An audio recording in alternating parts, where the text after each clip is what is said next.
Greetings and salutations, and welcome to day 4 of the Space Ungana celebration of International Moon Day. Before we begin, I'd like to share a message from our chairman of International Moon Day.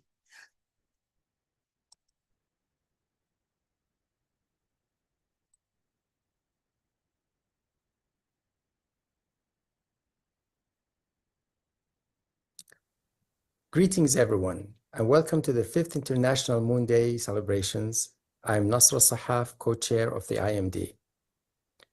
The International Moon Day was declared by the United Nations General Assembly in December 2021 as a direct response to humanity's strong interest in returning to the moon after more than a half-century since man's first landing.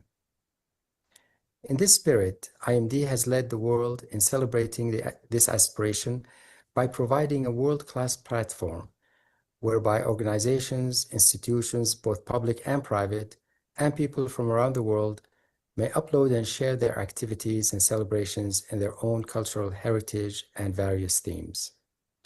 Our inaugural main event took place in Huntsville, Alabama, home of the Saturn V rocket in 2022, at the Drake State Technical and Community College. We had a theme at that time. It was lunar exploration, coordination, and sustainability. The following year, in 2023, IMD was held at the Gwacheon Science Museum in Seoul, Korea, with the theme beginning the new lunar journey for humanity. Followed in 2024 at the Harbin Institute of Technology in Harbin, China, with the theme of illuminating the shadows. Last year, in 2025, we celebrated the main event at the University of Dubai in the UAE with more than 60 global events worldwide. The theme then was One Moon, One Vision, One Future. The International Moon Day continues in its tradition of inclusivity to all peoples of the world this year and holds its main event at Bogota, Colombia, at the Maloca Interactive Museum with the theme To the Moon Together. Wherever you may be, I invite you to join us in making this a landmark celebration of the International Moon Day and wish you the best in representing your region of the world and sharing your activities and heritage with everyone by uploading your participation on our website from now till October 31st, 2026, www.internationalmoonday.org. God bless. So that's it for our welcome. I am Dr. Claire Nelson, and I am one of 3 global ambassadors for International Moon Day. This is a decision made by the board of the organization that petitioned the United Nations to establish Moon Day. And the purpose really, as you heard, is to ensure that no country, no nation, no culture is left behind in the conversation. And so when Space Ungana was born, I was approached by International Moon Day and the Moon Village Association to serve as one of 3 global ambassadors to help spread the word and to ensure that Africa and other countries in the global south were not left behind. And so Space Ungana was born before that because of the world's biggest analog, but it was at the same time that I received a call and I was asked to share. So as a result, since 2024, I believe, I officially became a global ambassador in that year, and 2025. And this is the 3rd year in which I am making every effort to ensure that we are live, we are present, and that we bring countries from the Pacific region, countries from Africa, countries from the Caribbean, countries from Southeast Asia who tend to also get left behind to the table. And it's a labor of love to ensure that we do indeed enable space for all. Now, as you might be wondering, what is the word Ungana? I remember at one point I said to somebody, Ungana, and I said, no, it's not Ghana. why are you making it just about Ghana? It should be all Africa. And I said, I need to do some homework to make sure the word Ungana gets into common usage. I may have to do a whole cartoon about it. Maybe I should. Ungana 1, Ungana 2, Ungana step on a hot mosquito 2, or Kalaloo or something. Make a rhyme. But Ungana is a Swahili word meaning gather, unity, gather together. And so I've appropriated it to become a word that those of us who want to embed African culture and African ideas into the space community, we begin to use it in the same way that the mining community has adopted the word indaba as a Shona word or a Zulu word into the how do they have meetings. And indaba in that culture, Southern African culture, is a large gathering of people from the tribe to talk about stuff. Well, we see Ungana as a gathering of people in the community of practice that are gathering to make decisions, to have conversations, to deliberate, to do something. And so Ungana was chosen deliberately because this is not a traditional conference. It's more a space in which people who see themselves as part of a movement to ensure that Africa has a space at the table. And Africa not only has a space at the global table, Africa builds its own table, first of all. So with that, they can go as a community of practice to the rest of the world. And Space in Ghana is meant to gather together people in the education, research, and training community in particular. But because everything is everything, we do invite and have included professionals from space agencies. We include experts who are doing high-level design work in space companies, in industry.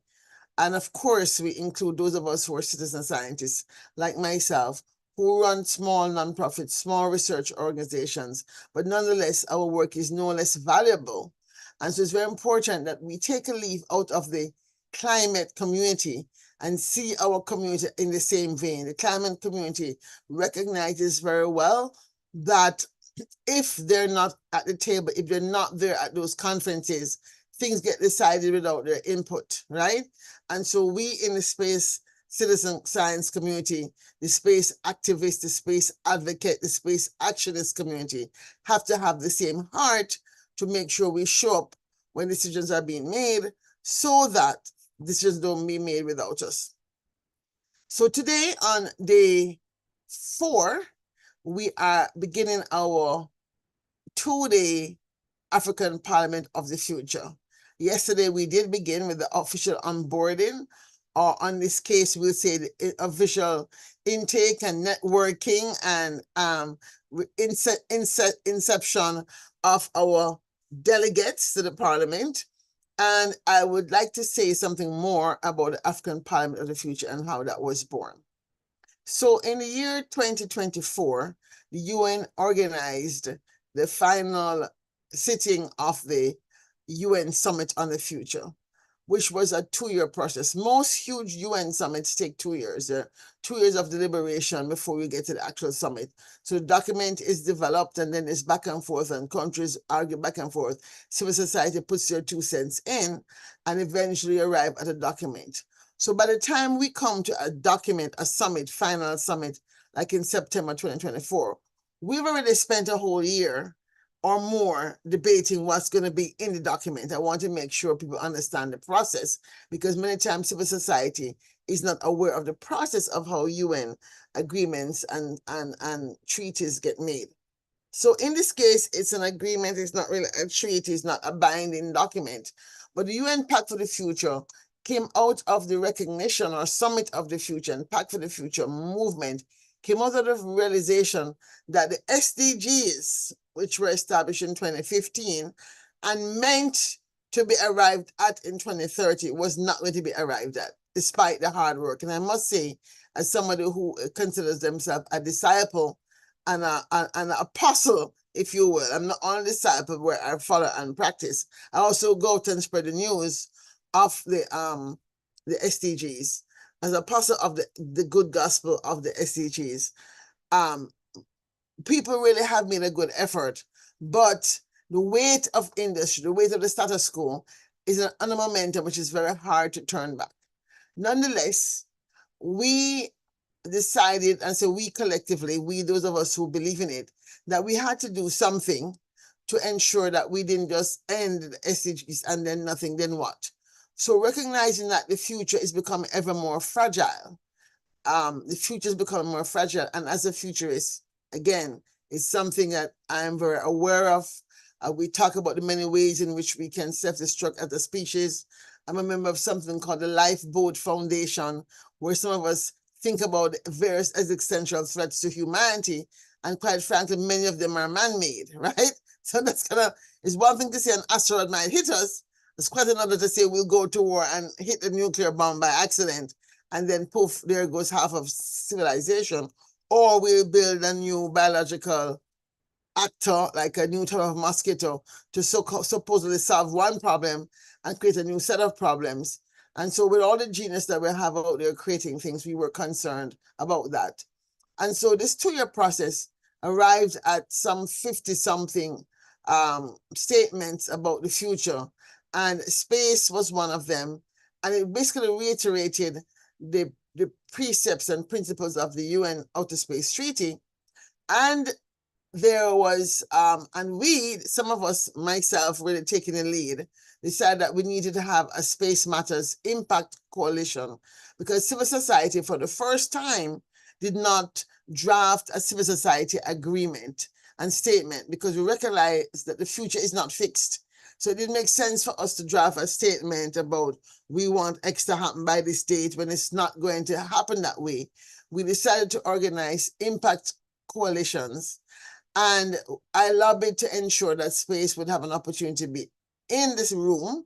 So we're in the room, but we're not actively at the table, because we have not been doing the visibility work we need to do to be kind of made come alive as, yes, this group said they would form and they're actually doing the work. So we really need to find other groups like ours that are doing work out there, bring us together, have more meetings, and get alive, quote unquote, in the UN parlance, to make sure that when they have another big space conference, we're able to participate, even if we're not ECOSOC organizations. And I'm going to this level of detail because, first of all, we have time before the event starts at 7. And secondly, because it's very important as we put this material out there that people are aware of how the process works. We need to be aware of how the process works so we can utilize it as best we can. So in the UN context, the Futures Forum and very few African organizations in space have achieved the status of observer status at UN OSA or in UNDP and UN General Assembly. There are very few African space organizations that have that status. And so this is why us being a part of the Moon Village Association process of International Moon Day becomes important, because now they have status in the space agency. And so as us Africans being a part of it, we now have the opportunity to, if we have the budget, because again, they're also an NGO, they're not funded. There's also people that's putting what they have together to make something work. If we can identify funding or identify Africans who are living in Europe, we can now have somebody attend those meetings on our behalf. And this is why we are really fully embedded and fully engaged in utilizing the Africa Union construct, that Africans in the diaspora and Africans of the diaspora are part of Africans AU 6 constituency of Africa. So in addition to the 5 official, let's call it regions, ECOWAS, East African Community, SADC, and so on, they have declared the 6th region of Africa to be the diaspora. So that allows for people like myself to have official status and put together official, let's say, grouping. So one of the things that we want to do as Space Ungana coming out of this is to petition the AU system for our community to be a recognized community within the AU system itself. So there's some work that we've had to do. And so it's very important for those young people who are involved in law and policy, like our inaugural commissioner, Barnabas Okike Osissiogo, to be aware of these processes, so that as young people, they can channel their frustration into active work that has an impact or can have an impact if we're persistent enough. And I have to say, if we're persistent enough, because I come to this with the experience of having worked at the UN World Conference on Racism. I did this while I was working at the Inter-American Development Bank, a major institution, and my passion was for ensuring the inclusion, the social inclusion of people of African descent and the economic inclusion of people of African descent in Latin America, which at the time when I started working on it were very much discriminated against. And so between the years 1993, from the year 1993, I became more or less a warrior for justice. And within the bureaucracy, which was really not looked upon very well, I became sort of a battle axe, if you will, fighting for the rights of Black people in Latin America to have a voice at the table. It was grueling work. It sometimes was painful work, but I am happy to say I survived. And indeed, in the spirit of Jamaica's national hero, Nanny of the Maroons, I not only survived, I became who I was meant to be. But enough about me. So that's why all of this is happening.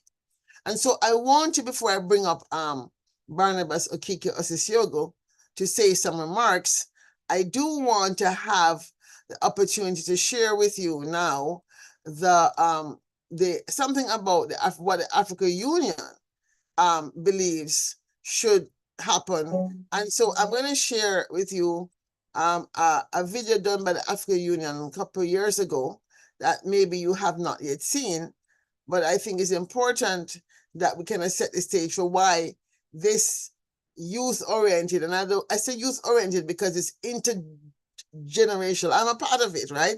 This idea came out of my head, and it came out of my head because there is the Declaration on Future Generations was part of the Pact for the Future. And when I talk to young people in Africa, most of them have never heard of it.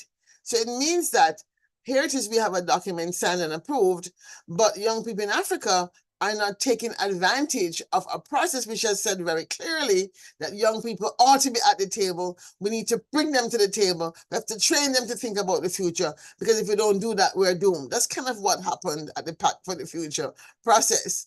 And so we want to use the African Parliament of the Future process to bring together young people who are committed, who are engaged, who are powerful leaders in their own right, and to get them the opportunity, give them the platform, work with them intimately to get them so they can be part of this conversation of how are we evolving as a species? How are we going to evolve in a world where they're going to meet with many dangers created by people in our age group and the people before our age group? Because if we do not turn back, we might very well run over the cliff. And so this Africa Union video is a good one to share, so that you'll be hearing what it is that the Africa Union has to say about this matter. So let's see if we can get started.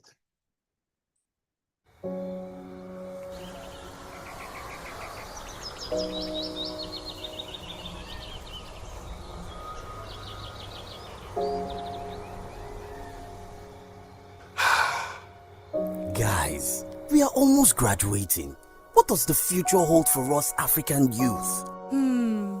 After graduating from college, is securing a job certain? I want to further my education. Why shouldn't I leave this country to seek other opportunities? As an aspiring fashion designer who would like to trade in textile all over Africa, how do I get funding for my business? Trade? Are we even sure of economic stability?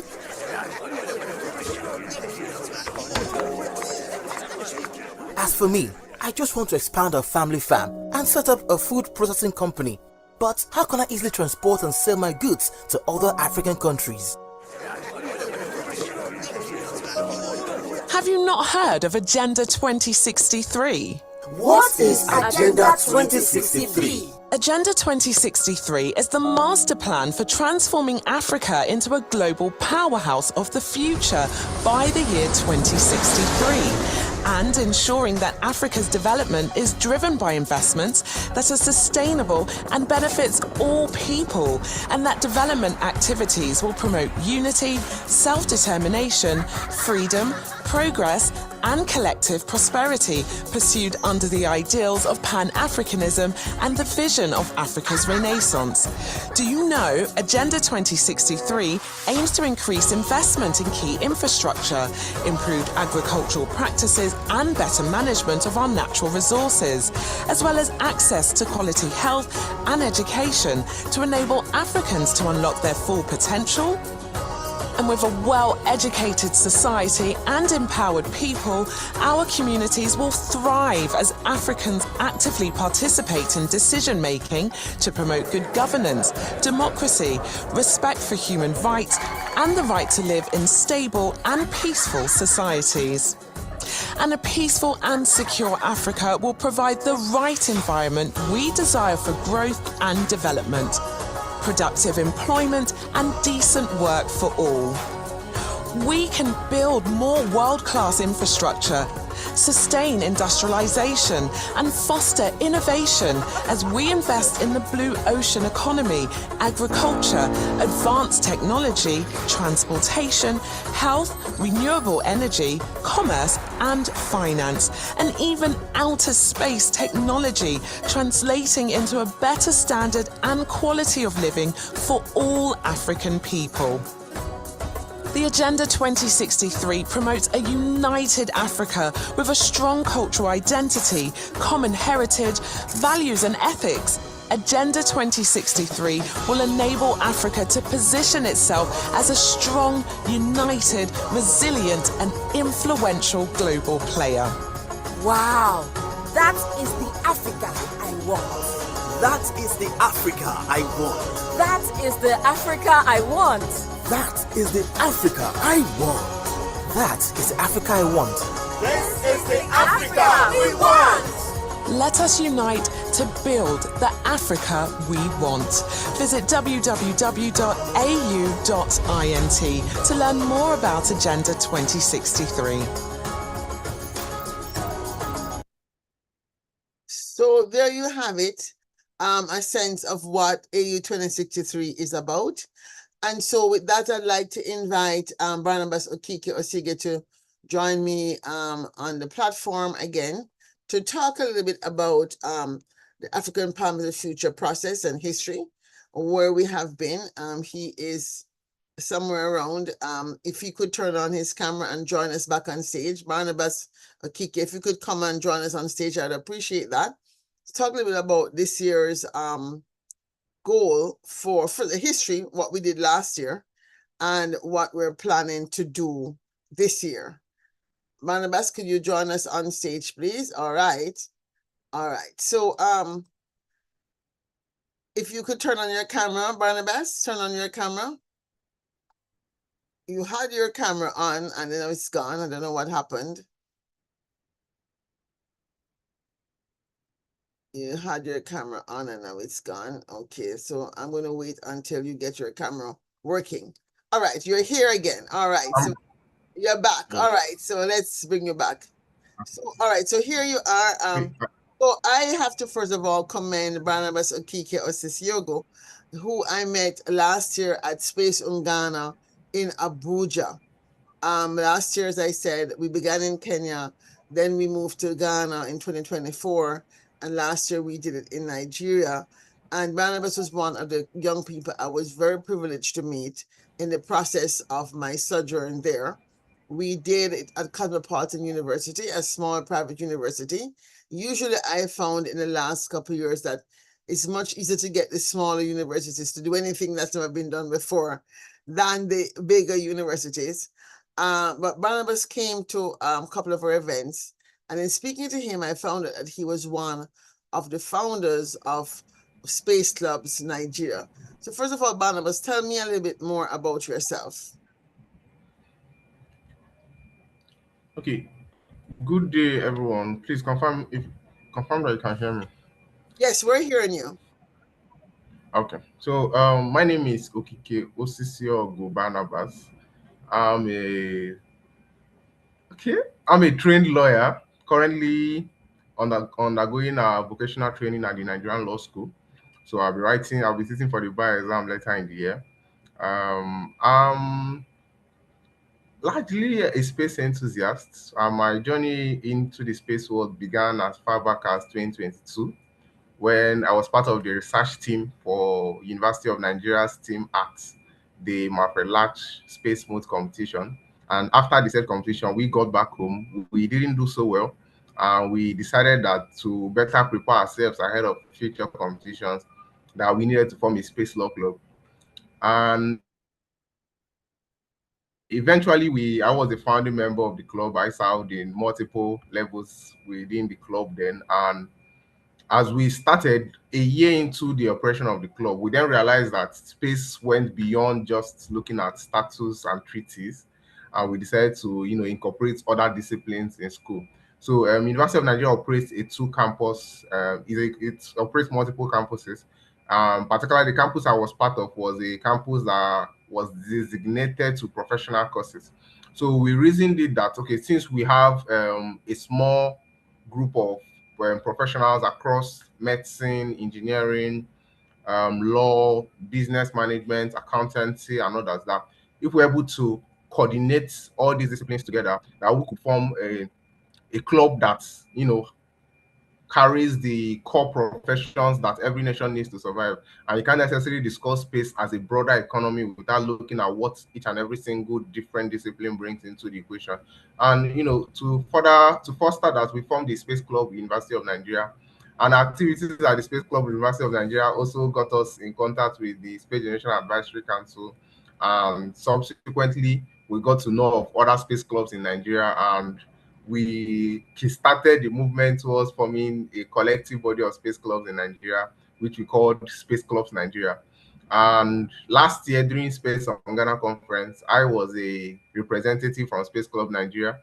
We had gone to the African University of Science and Technology as part of the programs of the Futures Forum to inaugurate the Space Club in that particular institution.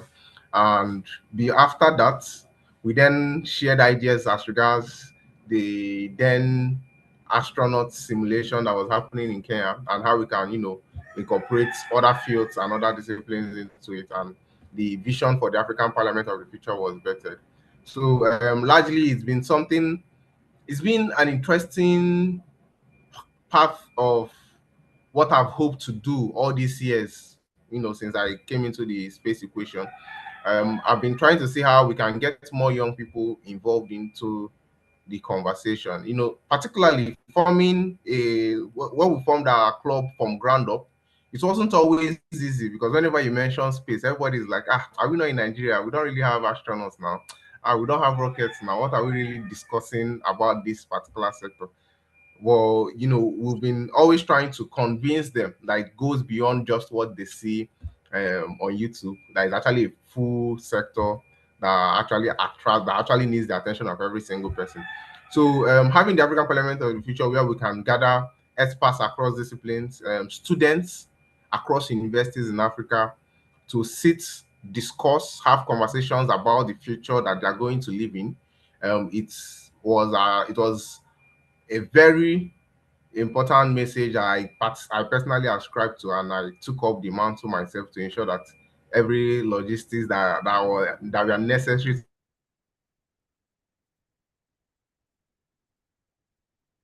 Oh, we're having a little bit of a technical difficulty and freezing. Maybe you can turn off your camera, Barnabas. We're having latency issues. So as you've been hearing him saying, he was one of the co-founders of Space Clubs Nigeria, a very powerful concept, which I literally fell in love with.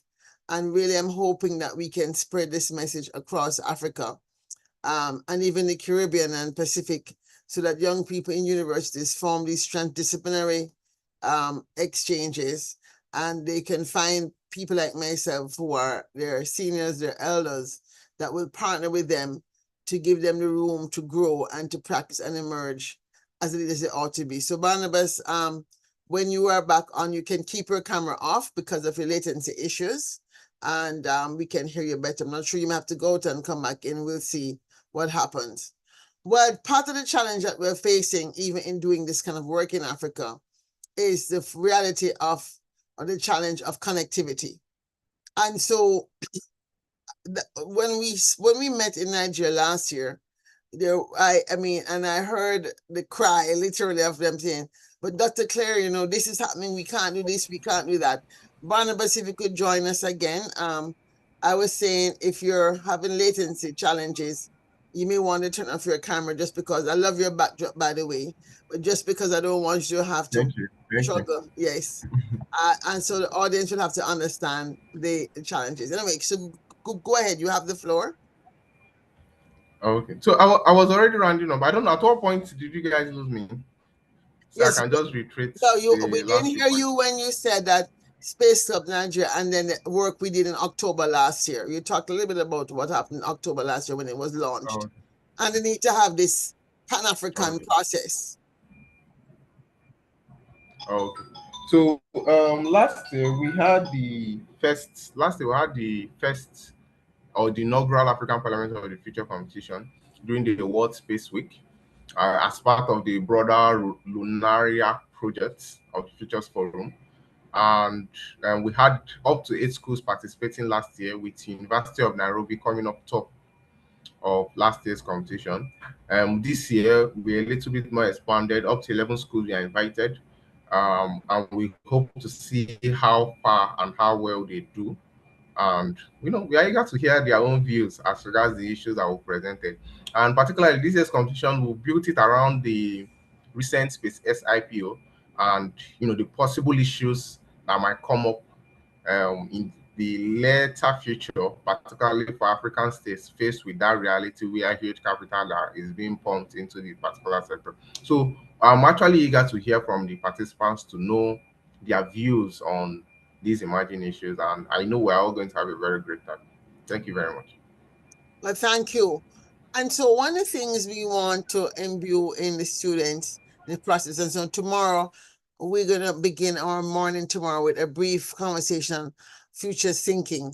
But just for the audience perspective, so this process I conceived of making this process one that allows for young people, old people, all of us concerned about being intentional about how we co-create the future to talk about issues. So the reason why it's not the African Parliament of the Future or African Space Parliament or something is because we really see this as an umbrella practice that can be developed and formed and grow into really having a seat at the table legally, right?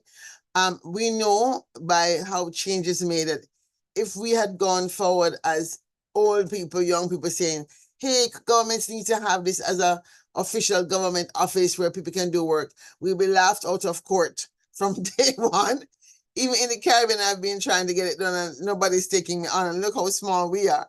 So I am taking a leaf out of the book of the other practices other things I've tried to change in my life, and said, you know what? Well, in Wales had the first office of the future as a government entity.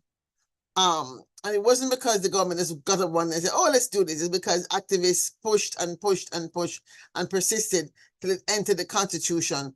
Now Wales has the first ever constitutionally required office of future generations, where certain, I'm not sure which decisions, but certain decisions that impact the environment must go to that office for reflection, review, and public consultation. And so I thought, well, maybe nobody will authorize us to do this officially, but we can certainly authorize ourselves. And so I think with the power of the internet and young people's passion and my passion and other people like my age passion, I believe that if we really push, we can do this African Parliament of the Future, beginning with space, because that's what I was active in. But we're certainly going to have to also work with the young people interested in oceans issues, those young people who are concerned about healthcare futures. And that, of course, is another big issue because of all the new technologies in medicine and personalized medicine and synthetic biology and all the ways, and again, which we could kind of go amok, we think could happen. You see what happened in the pandemic. So Healthcare Futures would have to, for example, in the case of African Parliament Future, would have a sitting on pandemics 2040, for example, so that we are prepared and we are able to understand what did we learn from the last one in Africa, when the goal was to test the vaccine in Africa first. That was what the first thing was. Why was Africa always be a testing ground for people's things? I don't know. But we need to make sure that the African youth don't have to always resort to go and burning tires in the streets, but also, and just being shot at by the police and killed, but come up with other ways of organizing and protesting and ensuring the right to voice, the right to be heard, the right to have agency is respected. So with that, Commissioner Barnabas Okike Osisiogho was born, because when I brought it to his attention, he said, yeah, he listened carefully and he said, yes, I think I can do that. And the next thing I got was his business card, and I was blown away. I mean, that was like, I said, oh my God, I've met my mirror. I've met myself in the mirror, somebody who just gets it and goes and does it. And I'm just so excited and delighted to be working in partnership with Mr. Okike Osisiogho. And my goal is to help him find others like him, track down other young people like himself. I'm trying to convince my mentee in Ghana to find her peers. So far, she hasn't found enough peers yet to get something done, like a Space Clubs Ghana done, so we can get cracking. But we really have to spread the gospel that Nigeria has started to have a Space Clubs Ghana, have a Space Clubs Kenya, have a Space Clubs Sierra Leone. And so maybe, because whatever countries are next to Nigeria, I know Cameroon is one. So maybe we can start with Cameroon first, because at least they can hop on a bus and get there, right? And have Barnabas become a special envoy to organize something with Cameroon, now that we have identified a gentleman from Cameroon who is very active in the International Aeronautics Federation. And he has obviously colleagues that we can work with to pull this off. So that's our vision. So now, Barnabas, tell us about, you said you talk briefly about how we're going to go forward. So let me repeat it. So this year's discussion, and I hate to say competition, so I'm going to call it this year's exercise. Think of it as a military exercise. Military doesn't compete, they go and rehearse. So consider this group a sort of a military exercise, if you will. I'm using the word military because there's no other really way to call it. We are fighting for the future we want. So we consider ourselves on this battlefield of ideas, this battlefield of what you call the word, or a battlefield of ideas and battlefield of whatever the other word is, I can't remember right now. And so if it's a military exercise, we're preparing ourselves to meet that future by rehearsing and debating what could happen depending on the decisions we make today. And so in these exercises this year, the commissioner has decided that one of the challenges that Africa will have to face soon, and the Africa Space Agency and African policymakers will have to face soon, is what laws and policies to put in place around private sector participation in the space economy. And I believe we are going to be publishing a paper soon written by Barnabas here about his exploration on is even Nigeria, which is really pushing hard to build a rocket and launch a rocket. Do they have the legal foundation and systemic framework to become a sort of a Silicon Valley, if you will, for space, at least in West Africa, right? And so we want to be publishing that paper as an essay of some kind, coming out of this event. And the Futures Forum, we were publishing it, not Space Ungana. Futures Forum, we were publishing a paper to begin to make more visible the work that we have been doing in the background. And so that paper gave him the idea of, why not put this to the test? And so our series of exercises will look at the question of, should the African policymakers sectors go with a government-only led space development corridor? Should it be more aggressive, including the private sector? And the third wrinkle, which was one that I really want to see happen, is how would we do it differently? In other words, I'm concerned that the colonization of our minds, that we have to have the Western economic perspective that says, oh, 1 billionaire is going to do it for us, has to be tested. And we have to be able to test, is there room for there to be a cooperatively owned, a crowd-funded, just like how you have a real estate investment trust where people can put their money in and form a group and invest in, you know, an apartment building. Can we do that in space? Can we form space investment trust, right? Or space estate investment trust. So if we have REITs, real estate investment trust, can we have a space economy investment trust where some of us pool our resources, we form a space company of some form or fashion, and that space company goes off to build or to claim a seat at the table by building a satellite or designing a rover, whatever it is that we want to do, that we can now claim a part of the space economy and become space actors by literally having a vehicle in space. You don't graduate to become a space actor with a fully powerful seat at the table unless you have something in space. And that's one of the things I think where we don't have any African private sector participants, there is no African private sector company that has a satellite that they own in space. Or maybe there is, I know, for example, RASCOM, but RASCOM is a government institution, and most of the satellites that have been put up by government institutions. Now, I would say that Mauritius Space is private sector, public sector partnership. Ghana was put up by a private institution. So really, for the time that they were up, they really could have been more visible and powerful had they had an ecosystem like ours around them to give them access to these things. So we need to make sure that there is another NGO, another university, private university, or some group in Africa that's not government controlled, that has a satellite or something in space that will give us certain rights and privileges of becoming a space actor.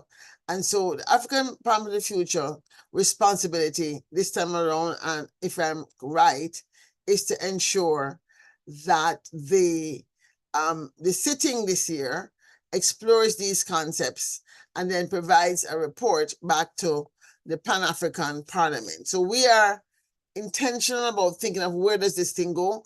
There is a thing called a Pan-African Parliament, and we do intend to this year, now that we have kind of worked out the kinks, ensure that our musings, our documents, etc., show up on the doorsteps of the Pan-African Parliament.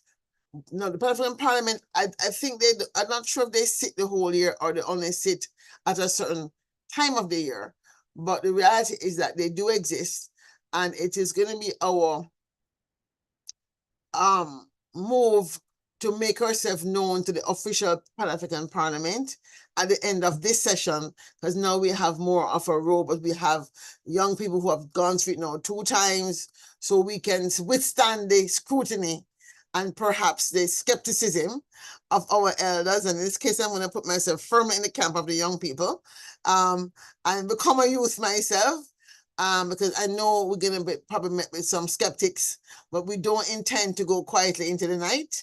This intergenerational force for the future is going to ensure that those of us who believe that strategic foresight, futures literacy, are critical thinking skills that Africa has to get and adopt and center, so that we don't have another 500-year series of colonizations and exploitations that allowed so much of Africa's young people to end up as enslaved peoples in the Caribbean and Latin America. The only benefit of that experience is that now we have a diaspora, certainly in the African American diaspora, that's fairly wealthy, fairly well connected, that can be of immense value in this reordering of the global world order. And I think that having this entity develop and have a seat at the table is what is our vision. And my hope, certainly, is that certainly by 2030, this institution will have spin-off into its own legal entity and will no longer just be a project of the Futures Forum. So that's the vision we have, and we're going to hold ourselves to it. We have a long way to go to get there. I see our students are now coming in. We have Angola University of Ilorin, who's going to be arguing for the voice of Angola. And now, Barnabas, you could explain to us again, how you said we have 11 teams this year. What do we expect to see this year? Okay, thank you very much. So, I particularly when you were making clarifications, we mustn't always discuss space-related topics, right? So the primary issue is there are more young people in Africa than in any other part of the world, right? And it means whatever conversations we're having about the future primarily should, the views of this large constituency should always be considered. So we'll be having in future times, we'll be having topics revolving around artificial intelligence, data protection in new world era, and other topics, environmental protection, as the case might be. But particularly this year, we have 11 schools representing universities across Africa. We have about two universities in Kenya, the University of Nairobi and Makerere University. We have the a university in Uganda, the Islamic University of Uganda. We have a couple of universities in Nigeria. We have the University of Nigeria. We have the Lagos State University, University of Ilorin, Obafemi Awolowo University, and Federal University of Technology, Minna, and Benue State University. So each of these universities have been assigned African states that they represent, and they will be presenting a policy paper to the General Parliament for deliberation. And when the deliberations are done, the Parliament then will then rank the presentation today. So largely, what we'll be doing today, each team have about 10 minutes to present their policy paper. And why that is ongoing, the lead parliamentarian who will be presiding, or the chair of the parliament, would guide the parliamentarians through the procedure while the session is on. So we've already sent round to the mails of everyone the order of today's event, and we'll follow it sequentially. Thank you. Okay, so all right. So we have in the room, we have Ilorin. We see two people from Ilorin, and I see two other names. Maybe the first thing they have to do is maybe rename themselves so we know who they're representative, right? So I see Abibullah, Hassan, Ahimen, and I don't say university attached to them. So if they could put in brackets the university they're representing. If you're representing a country as well, you need to also put that so we're clear who we're hearing from. So the first order of day, for those of you who are attendees, we need to have that. Now, the second order of the day, I wanted to find out, Barnabas, are we going to start with them going into rooms, or are we going to start in plenary? Because are they coming at different times, or are they coming all at the same time? Because there are only 5 people as attendees right now. Okay, for us to officially start, I want to introduce the lead parliamentarian, then we'll check whether we've met quorum before we then proceed with the session. Okay, so there are 5 of them here. Do you want them on the main stage, or do you want them to remain as attendees? Do you want me to bring them over? We can bring them over. We can bring them over to the main stage. Okay, all right. Thank you. Yes.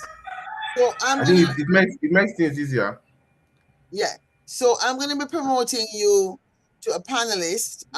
If you're, I know. So tell me, I'm seeing names. I'm not sure if all these people are participants or yes, not. So those that follow the instructions should be the ones to be brought to the main stage. So if I see we are sent a mail. Okay, right. we are sent a mail detailing how we expect the participants to what's it called, introduce themselves, right?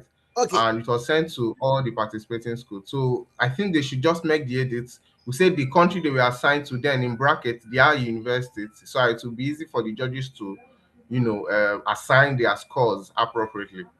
So those that have complied, we should then transfer them to the main stage. Right. So I am going to say to you, if you are ready to be moved over, if you are properly labeled, if you could put up your hand.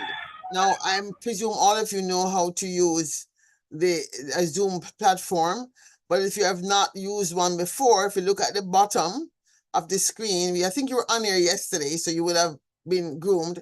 You would have seen that reaction button. If you could just put your hand up. I see only 2 people with Angola and university, so I presume they're ready. I'm going to move you over to be on the stage. Please, if you see, accept the move to being a panelist. Please accept the move so we can have you join us. So we're now bringing the, all right. So if they have an older version of the Zoom, well, right, okay, they're coming, one. And the second person from Angola, I'm going to bring that person over and I'm going to ask them to, the second person from Angola, please accept the request to join us on stage. So that person is not yet accepting. I'm going to try one more time. Angola, if you're there, please to accept the request to join us on stage.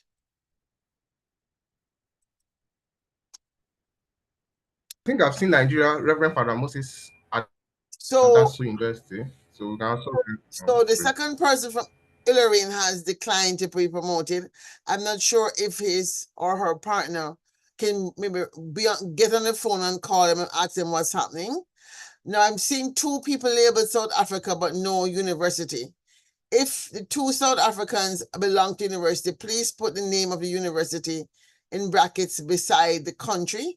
Again, please put the name of the university beside the country. I see Nigeria Reverend Father Moses. I'm not sure if he's a judge or he's here. We have one of our judges here, Raphael Harris. That's the name of the university. That's the name of the university. They are representing Nigeria. All right, fabulous. All right, so Nigeria, I'm going to move you over. Look, promote the panelists. I'm going to move you over. Only one person from Nigeria is here. South Africa, I'm still not saying my university name. Nigeria, I'm trying to move you over. Please accept the request to be moved over.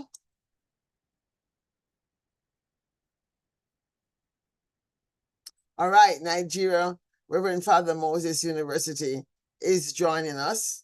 I'm seeing 3 South African names. Are there 2 schools in South Africa? Are there 3 members of a team? How does it work this year? I know last year only 2 team members. Yeah.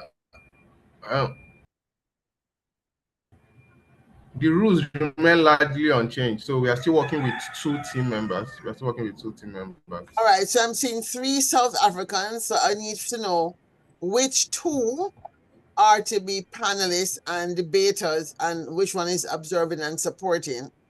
Could you please put up your hand if you are going to be debating? If you are debating, you're moving to the main stage. South Africa, there are 3 of you labeled South Africa. All right, I'll be moving the hand I see. Please accept the request to join us on the main stage. Please accept the request to join. Fabulous. 1 South Africa has joined us. So we have 2 South Africans waiting to join us. I'm going to have, do you want the judge to be on the main stage or in the attendee watching? Barnabas, would you like the judges here with us? Yes, I would love the judge to join us. All right, so I'm going to promote one of the judges who are here. He might remain backstage for the moment and come over when he's ready. So I've changed him to be backstage, and he can come over when he's ready. Dr. Raphael Harris, I am asking you to join us. If you could accept when you see that, Dr. Raphael Harris. All right.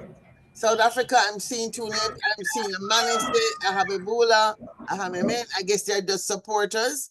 We're glad to see you.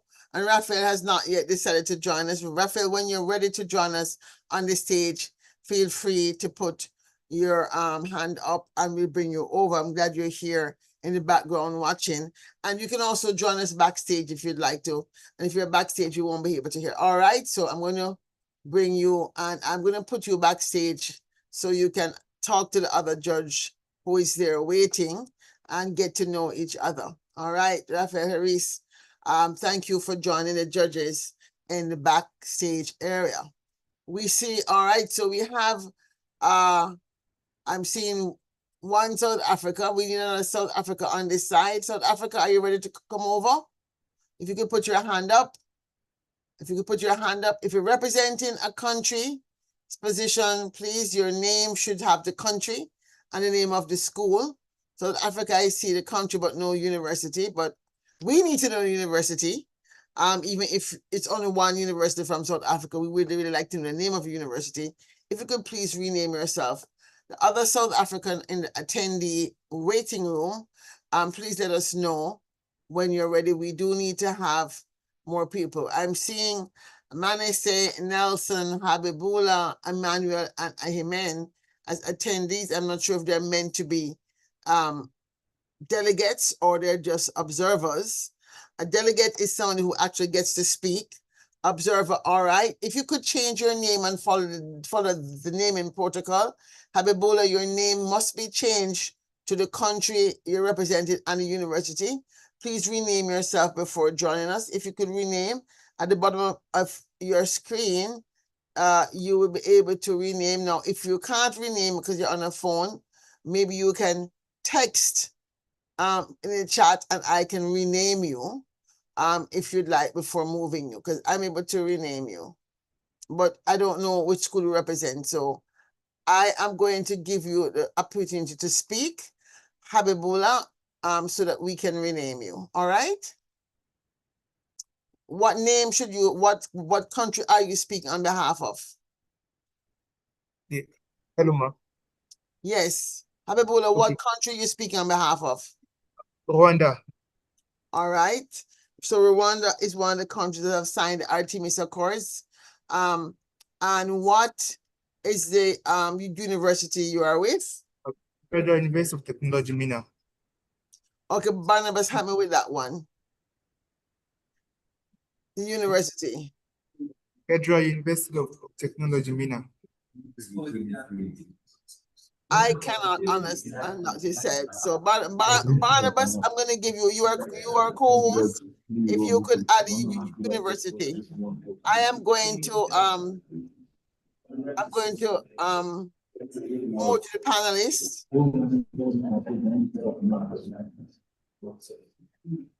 All right. Ahemen, what country are you representing? Ahemen, what country are you representing? I think she provided information on the chat. I'm not seeing it. So if you see it, please go ahead and rename her. Let me see if I can find in the chat. She's also Nigeria. All right. And I'm going to say I should take off points right there because you were given these instructions yesterday and you didn't follow them. And if you're going to be going to the United Nations in the future, you can't be doing that. You've got to be able to follow the rules of protocol because you won't be allowed to speak. This is just what it is. You know what I mean? It's what it is. So I'm going to put your name in here and your Reverend Father University, Reverend Father. And when you, that's the university. I just put it in short. Emmanuel, what university are you representing? Okay. Which one? Emmanuel, what university are you representing?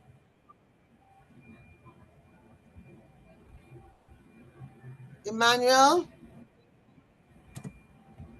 Emmanuel, what university are you representing? Your mic is not working, so that's a problem. Nelson, what university are you representing? Why am I seeing 3 universities? There are 3 people from Nigeria University, and I thought you said there are only 2. All right, South Africa, I'm going to move you over. Please accept and join us on the stage. There are 3 Nigeria father universities. Now, if you have joined on 2 devices, that's going to be a challenge for us to know which one is live. So if you're on 2 devices because of connectivity, we ask you to name one of them number 2, so we know you are the same person, but you are on 2 devices. We already have on the platform 1 Angola, South Africa. All right, there are 2 South Africans. I'm going to see which one declines to join. Okay, let me see if this person joins us. South Africa, University of Nigeria. If you can join us on stage, please.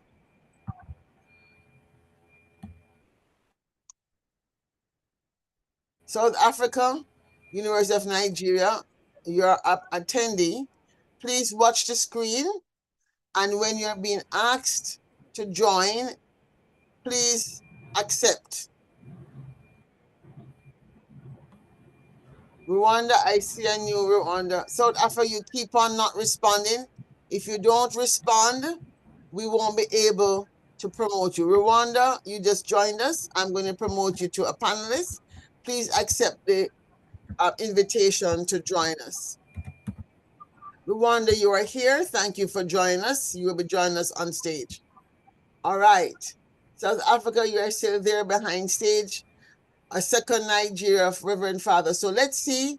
Roll call. Roll call, I believe we have on the main stage, we have 1 Angola. We have 2 Rwanda, so a full complement of Rwandans are here. We have 1 South Africa. We're missing an Angola. We're missing a Nigeria. I'm going to bring the other Nigeria person over. So Rwanda's full team is here. We're missing 1 Angola. We're missing 1 Nigeria. Let me see who is left. We have another South Africa here. I'm going to try again to promote you to panelist. Hopefully he or she will accept and join us this time around. South Africa, please join us. All right. Now, when you get in, please put in the chat your name. I'm sorry, your name we see on the screen. Put in the chat. So Nelson has done a fantastic job. He has put his name, university, and his country. That's really what we would like to see. The judges would like to see a name. So if they want to give individual commentary, they can say, okay, based on the style of speaking, they can do that. So if you could look at the chat and see how Olori has put his name, has put his university in brackets, and then he's put his country. Fabulous job, Olori. Fabulous job. Thank you so much for following our protocol. I'm going to try again with Nigeria to join us on stage. Nigeria attendee. Fabulous. Nigeria is joining us on stage. Now, how many people do we have? Do we have all of us here? Fabulous. All right. If Nigeria, if you could add your name, the second Nigeria, the way that we have Olori has done their name, that'd be fabulous. Thank you so much, Habibula Raji, Rwanda, representing Rwanda. This is great. We're now getting to get a sense of who we are. University of Nigeria, South Africa, we need to see your name and the country and university. Fabulous. I see. So now, good job. So, friends, Commissioner, do you have all the people you need to get started?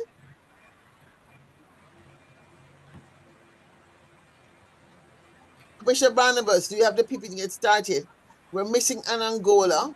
I'm seeing 2 Nigerians, we have 2 Rwandans, we have 2 South Africans, and we have 2 judges. So our judges are ready. We are missing an Angola. So hopefully somebody can quickly call the person from Angola, Ilarian. If you could call your counterpart, maybe they dropped off owing to challenges. Maybe they hopefully don't have to join us on WhatsApp and you put a thing up to the phone. We have done that in the past, but we do what we need. I'm so happy that our 2 judges have experience living in Africa, so they're not worried about all of these technical difficulties that pertain. They have experience living in Africa, so they understand the challenges. And the reality is that the world is moving at 2 paces. On the one hand, we have Africa trying to build rockets, Nigeria trying to build rockets, but having a power system that largely is a major challenge and communication. So, but because we're moving fast and we have to move in parallel, we just have to continue doing the training as best as we can to ensure that we're able to prepare you for the world that you'll be occupying. Now, while we wait on you, Barnabas, I think you're trying to find one other person. Let me ask one of our judges who is here, Raphael Harris, Dr. Raphael Harris, who has many years experience living in West and South Africa, Western and Southern Africa. If you'd care to say a few words, doesn't have to turn off his mic if he doesn't wish to. But Dr. Harris, maybe you'd like to say a few words of encouragement to our delegates as they prepare and we track down the missing person. Thank you very much, Dr. Nelson. And I'd like to greet everyone who is on the call, and a special greeting to the panelists, a special greeting to the delegates who are here representing their countries and universities. I congratulate you all for your creativity, your leadership, your dedication to the future of Africa, and to representing your universities and states was very much a pleasant experience for me for the first time, and in seeing the amount of work and dedication that you all have demonstrated to join this effort. I had a very brief and distinct opportunity yesterday to listen in on the preparations, and I'd like to congratulate the group, the organizers of this event, because I just realized there's so much work that goes into making sure that this platform is prepared and that there's an occasion or an opportunity for you all to express your skills and your talents. I'm looking forward to the deliberations and the presentations today. I'm very excited by the prospects of learning from all of you what you have learned and how you're representing these states. And if these states and heads of states would know what amount of work that you've put in and how you will so expertly present them and represent them, I'm sure they would be very encouraging and promoting you and welcoming you into their countries, into their states for the hard work that you've done. So, as we say here in the US, break a leg, which is another way of saying to performers, have a good show. And I look forward to participating with my fellow judges and panelists to provide you the feedback that you will need so that you could be rewarded and accepted and celebrated after the event. Congratulations again for everyone who was selected for this work and to the organizers of this event. Thank you. Yeah. Thank you so much, Dr. Raphael Harris. Dr. Harris is a former senior executive at the U.S. Agency for International Development, which, as you all know, was closed down last year. So he has lived both in Ghana and South Africa for several years. So he's very familiar with the continent. I'd like to also introduce another distinguished judge, Ambassador Dr. Bonnie Jenkins, a very senior ambassador in the U.S. State Department. Ambassador Bonnie Jenkins, would you like to say a few words? Sure. Thank you. First of all, Dr. Claire Nelson, this is an amazing event. My colleague Nola Haynes was on, I think it was yesterday, to speak to all of you, can't remember which day it was, but to speak to all of you. And this is great. And I'm so happy to see the work that you're putting in on these issues of space and being a part of the technologies and the ideas and the thoughts for going into this area. So I'm really looking forward to listening to everyone. Looking forward to the competition. I just want to thank you for inviting me to be a part of this. And I'm very encouraged by everything. So just thank you. I'm looking forward to being here. And thanks, Claire. Really appreciate your invitation. Thank you so much for joining us. Ambassador Jenkins, as I said, is a former senior office. She has had the responsibility of dealing with militarization and nuclear war and those things. Very, very senior security apparatus of the U.S. State Department in, I think, the Clinton administration. Hillary Clinton was Secretary of State. So we really, which be Obama administration. So we really have been joined by two people who know this thing. It's not just some arbitrary people who are just judging you for the presentation style. There are people who understand the issues, who follow Africa closely, who are Africanists, who are of African descent, and therefore, according to Africa Union 6th constituency, also have a role to play in the development agenda for Africa. So I'm delighted to have my partners here to serve you in this way. So Barnabas, are you ready? My brother, my little nephew, my son, are you ready?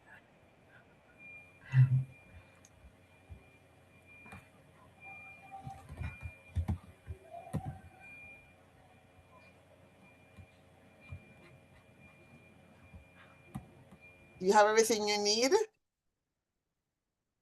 You could unmute. So unmute. So we're actually ready to proceed. We'll just take the roll call and we'll know the people present and those who are not.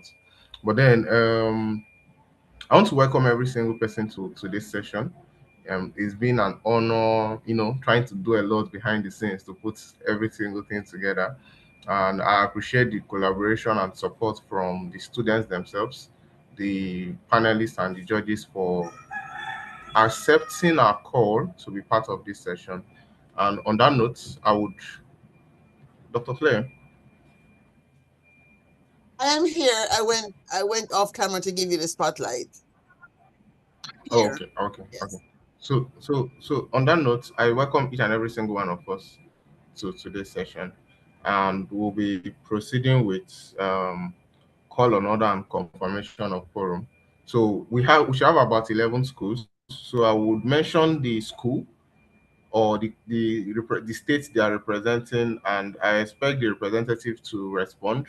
So I want to assume that some persons decided to share cameras together, right? So Angola, who the representative from Angola, please can you signify your presence? Present, but my partner is having problems with his Zoom app, Okay, but he with will this soon be here in like 5 minutes. okay. Um, Egypt, is Egypt available on this call? No, he's not here. I'm seeing a He's man. not yet here. As the manager, if you're listening any attendee, please, you must put your country in the chat because this is an open session to the public. So we won't know if you're meant to be a delegate or just an observer. So if you are meant to be a delegate and you are preparing to present, if you could put Manasseh, I see you as an attendee. If you could put Okay, your okay. country, I'd appreciate it. So I So, can move you. let me rename him. Yes, Uh, thank you. it should be from Delta State University. He's representing Tanzania. Okay. And so for the purposes of the fact that this is live streaming and it's been recorded for history, as you will see from this process, until we have a situation where we're able to get the actual countries involved, we decided that the Nigerian universities would represent countries. And so I'm promoting you to panelists. Manasseh, we're promoting the panelists. I hope you accept to be joined. Fabulous, he's joining.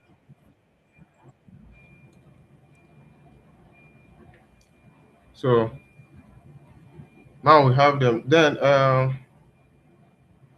sorry, Ethiopia. Is there any representative from Ethiopia?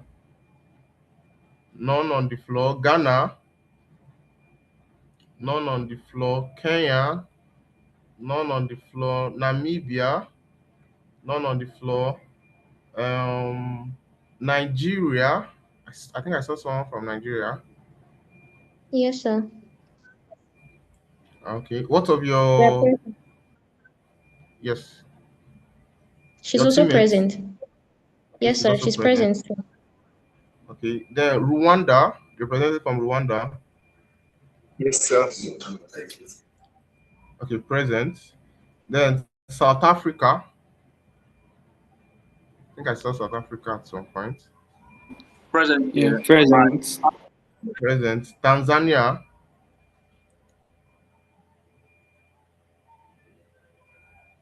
Tanzania. Present. The delegate of Present. Tanzania present to my Okay. two delegates. Then Uganda. Is the delegate from Uganda present?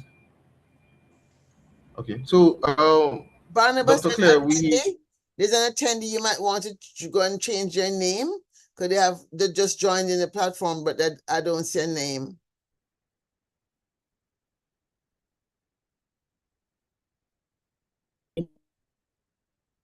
Muis Odusoka. Muis Odusoka. What country are you representing? Because you could change his name. I am so excited because last year when this was happening, so just show of hands, were any of you an active participant last year? Or are these all totally new people? So no show of hands. So there's nobody here who was here last year. Oh, wow. This is fabulous. All right. Fabulous. So last year, when this was happening, I was literally in a desert in Kenya, pretending to be on the moon. That was a drama. And it was very challenging sometimes trying to listen in while having to manage my astronauts who were, no, I was pretending to be mission control on Earth while the young people from Kenya were our astronauts next door to us on the moon. And then you people were supposed to be on Earth in another location having this parliament to discuss what we're doing on the moon. So it was a really exciting operation last year during World Space Week. This year, World Space Week will probably be our second sitting if we can find enough people interested. We want to do this on space twice a year. And then we want to do it on other things like AI if we find young people willing to take the mantle to do the work to become a commissioner like Barnabas is. And so World Space Week topic this year is going to be rocketry or rocket. So we'll see if we can make something out of that. But Barnabas, the floor is yours. Oh, okay. So, Dr. Claire, we've met the threshold for quorum, so we can proceed with the session. Dr. Claire, help us with the introduction of the lead panelists, please. Okay, so remember you are in charge. So do I have anything to do? I'm done, right? I just listen from now on. Yes, Doctor. Fabulous. Okay. Yes, Dr. Claire, I was hoping that you introduce the lead panelist who will preside over the session. The lead panelist or the lead? You are it. You are it. We're just here as I guess I could preside, but the judges are just here to observe and make statements. Yeah. We are if you want, I can be the presided person and I can call to order. Why don't I do that? So as the chair of the African Parliament of the Future, I'm delighted to join you all, our members of the African Parliament of the Future from across the world, living in Nigeria. We are so excited that Nigeria has agreed to host African Parliament of the Future. If you want to imagine that this might be taking place in the year 2030, when Africa really has to make a decision, we are delighted to also recognize that we are now probably at 10 African countries which have joined the Artemis Accords. The reality is that space is upon us in a very new way. And so as we look into the future, this delegation represents the people who are first stepping out to put into practice the UN Pact for the Future Declaration on Future Generations.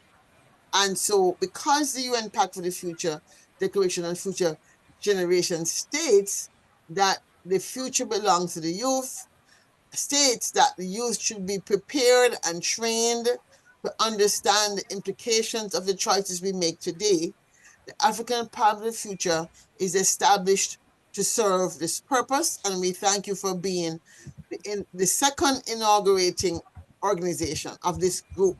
And I say the second inauguration because we're only doing this for the second time, and so we're still learning as we go. But the reality is the future is not fixed either. So no matter what happens in this session, the reality is that you are contributing and laying down the groundwork for the future we want. And so as you present your statements, and as we hear your statements, we're listening very carefully. Because yesterday, the last 3 days in Space Futures Forum, we have had robust discussions from people who are active in the space community from around the world, from Nigeria, from Kenya, from Ghana, from Australia, from Sri Lanka, from India. We've had citizen astronauts from Antigua and Barbuda. We've had people from Jamaica participating in 3 days of dialogue about the things that pertain. Day one, we focused on lunar agenda. We had the Deputy Director General of the Ethiopian Space Institute. We had a representative from NASDA, the Nigerian Space Agency, join us.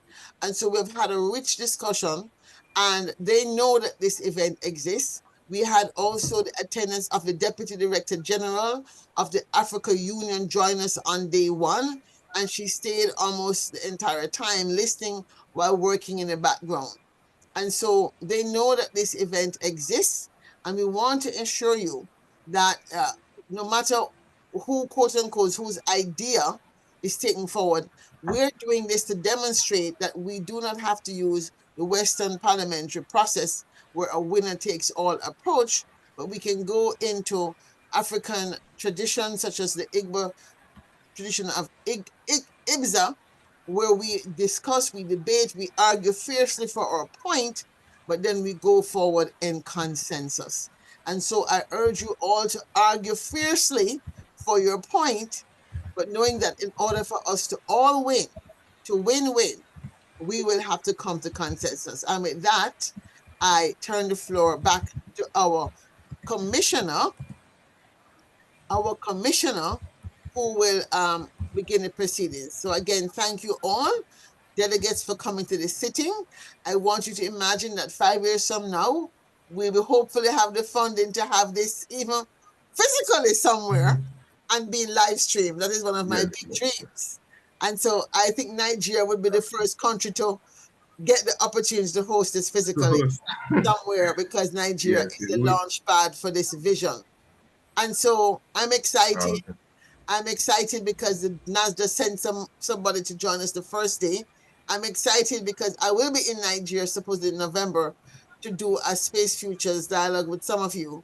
And so we may have to have a sitting at that point to demonstrate to the higher ups that you guys are serious and ready to be part of the leadership and part of the decision-making intelligence and part, more importantly, of the solution we look for.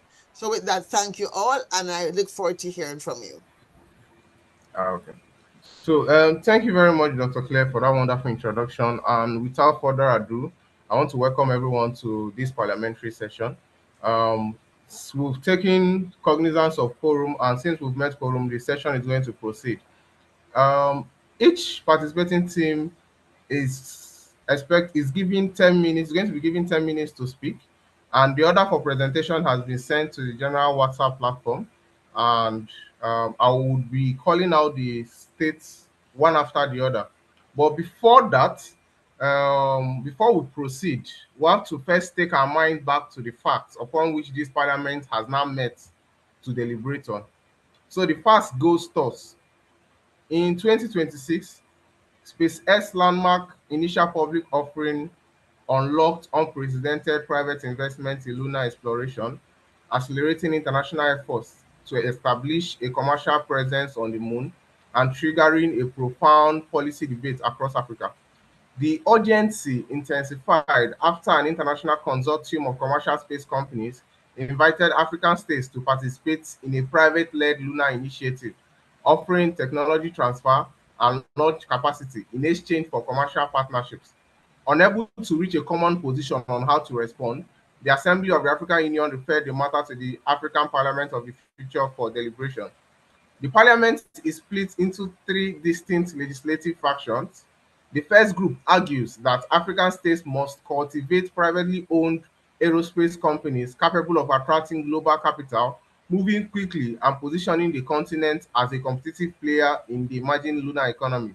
A second group rejects this market-led approach, maintaining that lunar exploration inherently impacts sovereignty, security, and long-term strategic interests, and must therefore be led directly by African states through a centralized continental program under the African Union.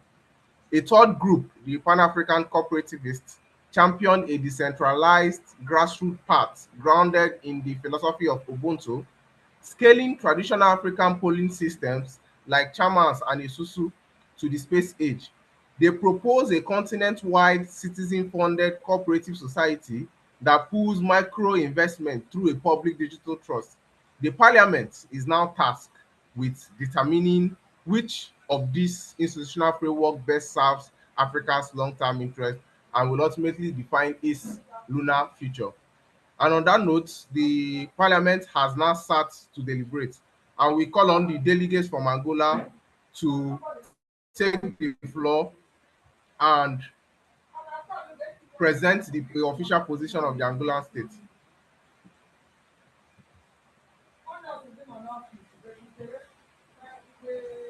Good afternoon. Team Angola, Please, okay. can you confirm if you can hear me? Yes, we can hear you, but we can't see you. Please turn on Okay. your camera.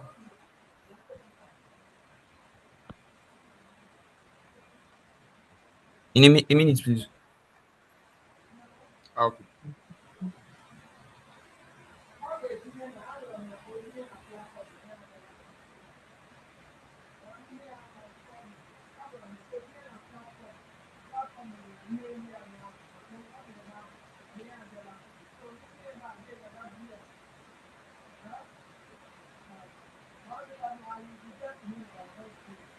Good afternoon. Okay. Good afternoon. Okay. I would like my teammates to kindly share a screen to present the slides. I think it's done that already. Okay. So I'll start my speech in three, two, one. Honorable Chair, distinguished delegates, thank you for having me. But before we start, I have a quick question. When Africa finally reaches the moon, what are we going to be there? Are we going to be a guest on someone else's trip, or are we going to be an owner of our own? Angola believes that we can be owners, right? And we're not guessing, we're already doing it. And you might be asking, what have we already built? We've built Angola Sat 2. Angola Sat 2 is a satellite which is up and running and it's carrying Angolan communications right now. We have Angio 1, which is our Earth observation satellite, which is being built with Airbus. And when it flies, it's ours. our data, our resource tracking, our climate monitoring, and so much more. And all of this was built by us, by GGPEN, which is our National Space Programs Office.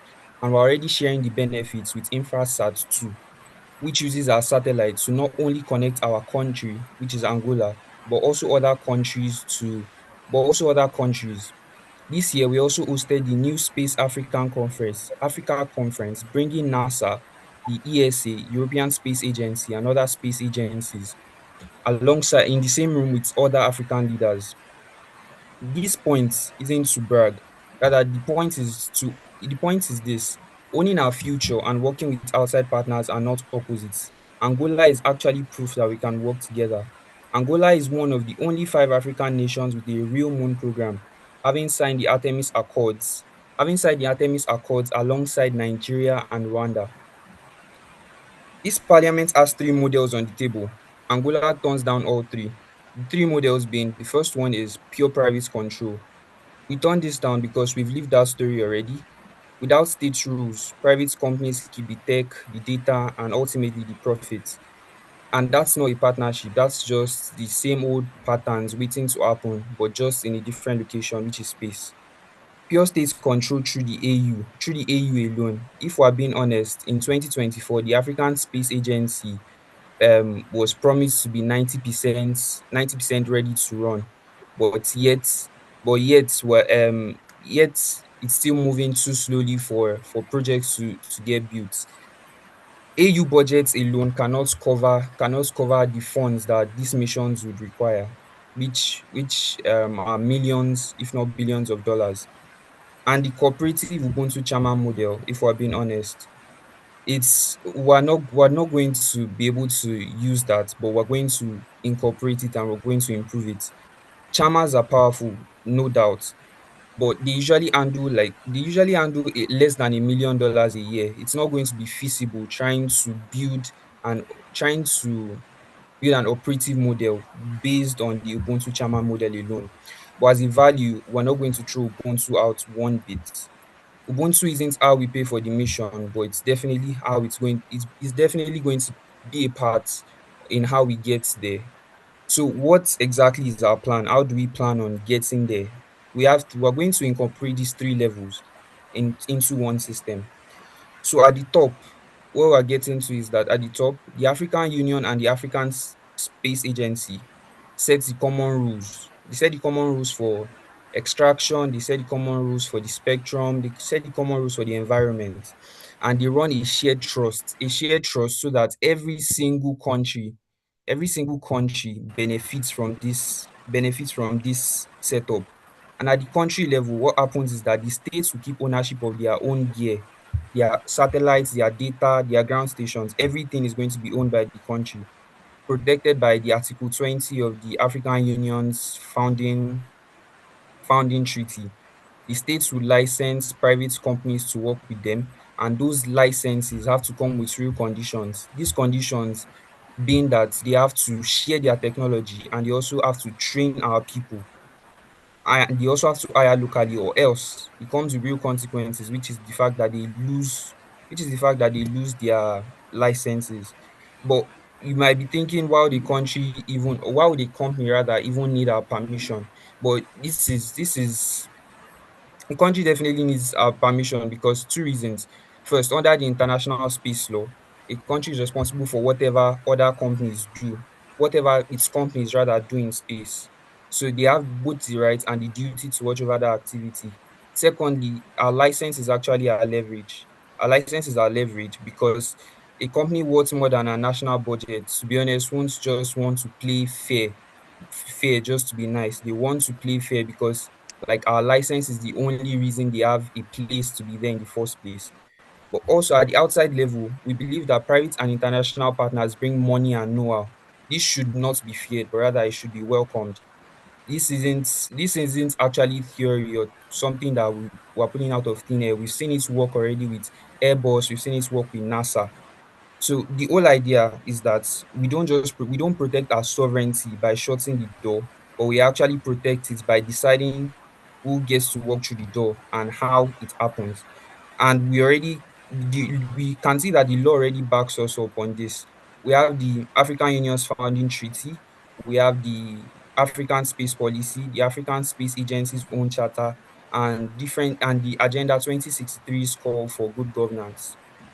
So we don't need to invent new rules, rather we need to finally take our seat at the table. So, but we also have to, before we move on to the concrete plan for how to execute this, we should also really look at what could potentially go wrong, because we need to assess this before we look concretely at the plan. Firstly, what will happen if a partner breaks the rules? Our proposition for this is that if a partner breaks the rules, their license should be revoked, fines should be applied to them, and they should probably be banned from future deals. If the African Union moves too slowly, we believe that a lunar task force that can act between meetings with real deadlines that can force decisions, right? And if a country refuses to cooperate, then I think the answer here to this is also simple. Access to the shared trust basically be be denied to them, because access to the shared trust depends on playing fair. And so these and many more are some of the consequences or some of the things that we feel could potentially go wrong. Another includes private what happens when private investments fall short.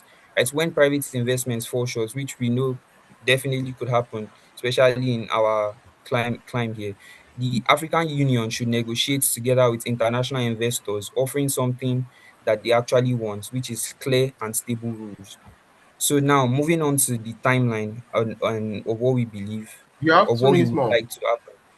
All right, sir. In 2027, we want the AU to adopt this plan, the African Space Agency to open a lunar division. From 2028 to 2029, we believe that the common rules should go live and the country should set up their licensing offices.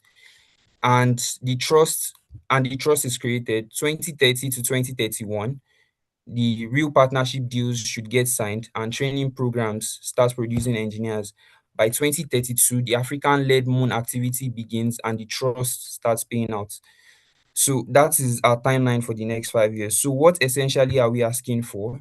From the African Union, we're asking that the African Union adopts this plan, fund the African Space Agency properly, speak with one voice at the United Nations, because right now, as we can see, we don't.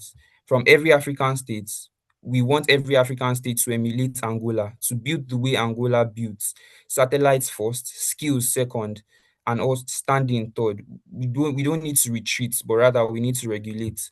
Then from our partners, present and future, the deal Angola made with Airbus is the floor, not the ceiling. Tech transfer and local hiring must be required and it's not optional. And remember, we bring value too. In conclusion, our ancestors built community by shutting people out. Our ancestors rather never built community by shutting people out. They built it by setting the terms for our belonging. And that's what Angola is proposing today, not a locked door, but an open one. We've already reached orbit, we're ready for the moon, but this cannot be achieved alone. We need to do this together as a continent. So thank you very much for listening. Thank you, Chair. Over to you.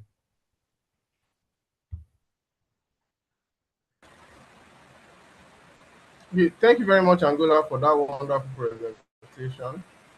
Um, would would just speed up so that we'll be able to meet up with all the presentations today. And thank you for keeping it under 10 minutes, as we all agreed. Um, can we have the representative from Nigeria? Representative from Nigeria, since Egypt, Ethiopia, Ghana, Kenya, Namibia are not on the call, let's have the representative from Nigeria. Please, the floor is yours.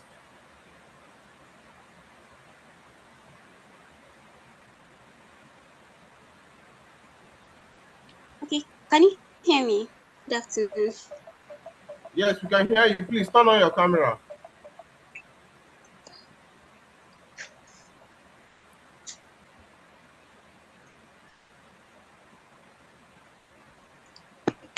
Okay. You can proceed. All right. Good afternoon, Honorable Chair, fellow parliamentarians, and the entire House. My name is Oigba Blessing Ehigochu, and my teammates and I will be representing the Federal Republic of Nigeria. Today, an issue stays before us today. It is not a distant dream, it is the lunar economy. It is the lunar economy. The lunar economy is not just a scientific fiction, it is something which is already existing. With the Artemis US-led project and the international research incentive by China, this means that this lunar economy is already existing. The race has already begun.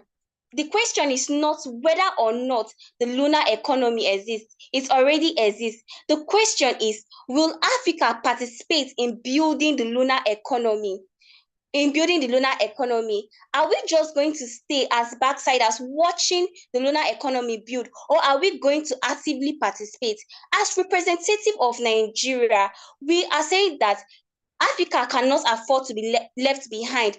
History has constantly shown us that when technological innovations are being built, Africa remains on the sidelines, thereby creating dependency while other states actively engage. This we say we cannot afford to do this, and that is why we are saying that Africans must participate in the lunar economy. This is why, as Nigerians, we are proposing a coordinated government-led framework. This does not mean that the government have to do everything, no, but because the government must provide innovation, it must provide policy, and it must provide a strategic plan in order to protect the interest of all Africans. To protect the interest of all Africans through by providing a suitable environment for innovation and partnership. Our proposal is hinged on three major pillars. These pillars, my teammate is going to be walking the whole House through these major pillars, stating how this can be achieved, and also recommendation in order for Africans to participate from this policy. Thank you.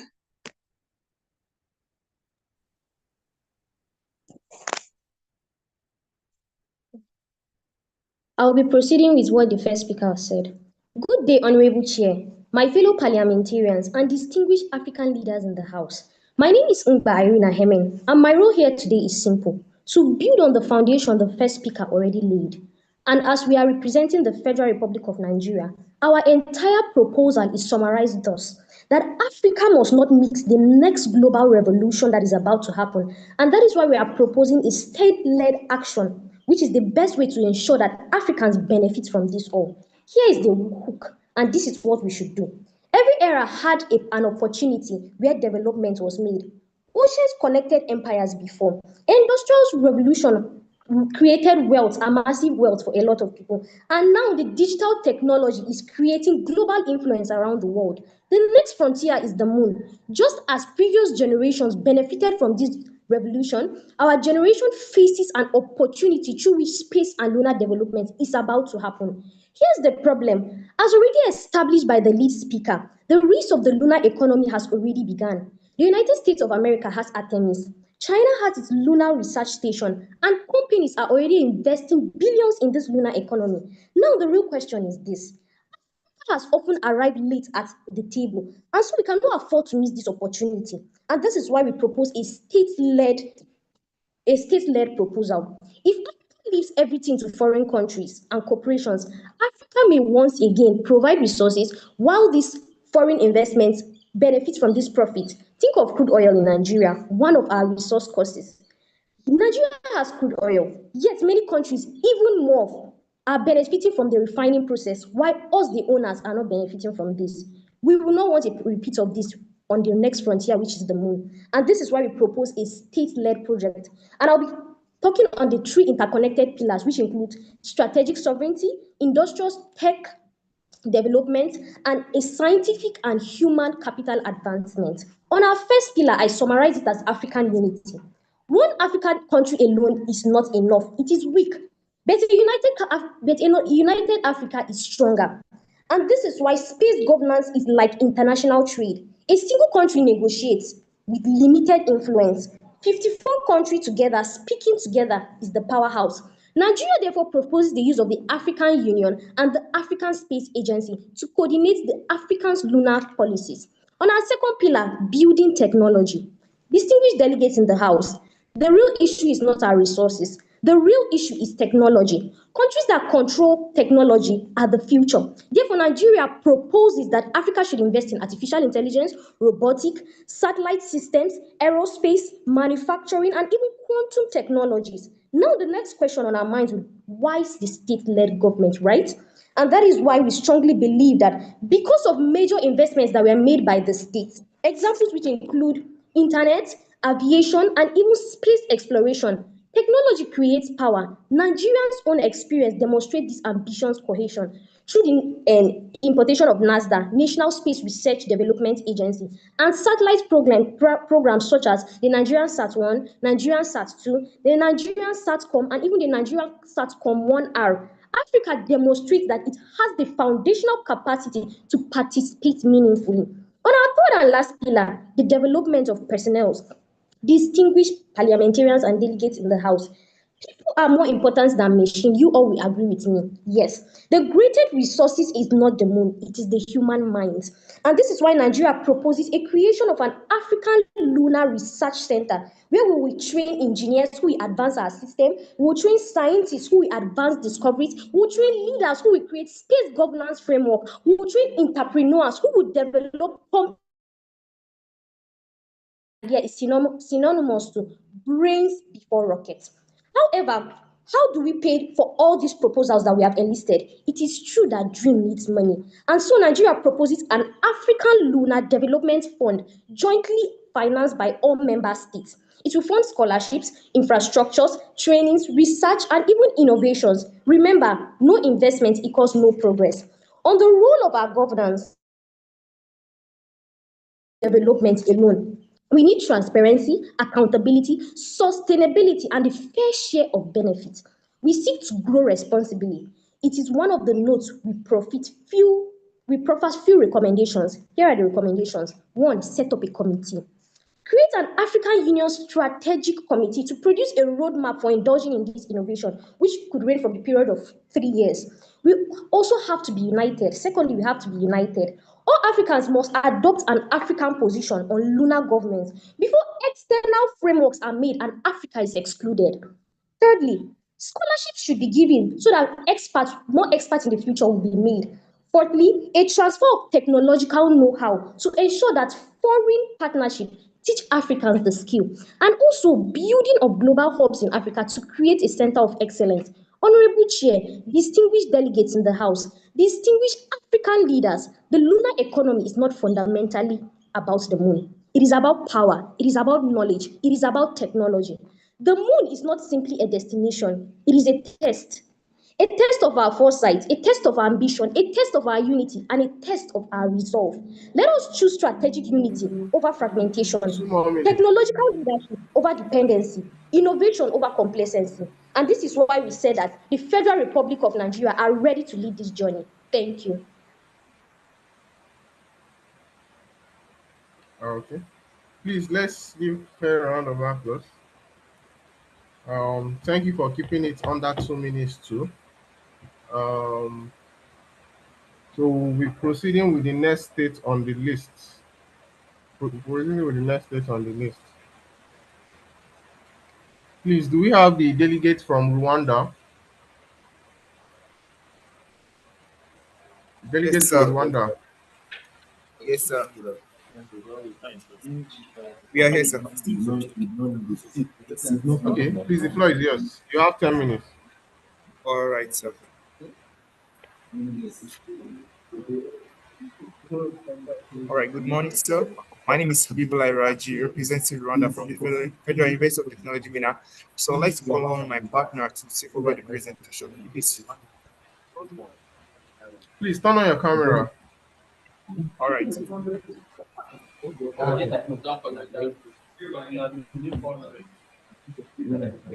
All right. Good morning. My name is Habibulai Bolaji Raji, representing Rwanda from the Federal University of Technology, Nigeria.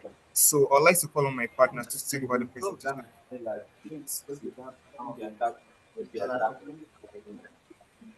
Good day, Honorable Chair. Let's be sharing. Good day, proceed, proceed. Your time is running.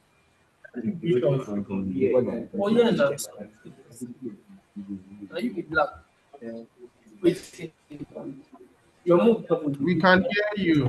Rwanda, we can hear you. You can proceed.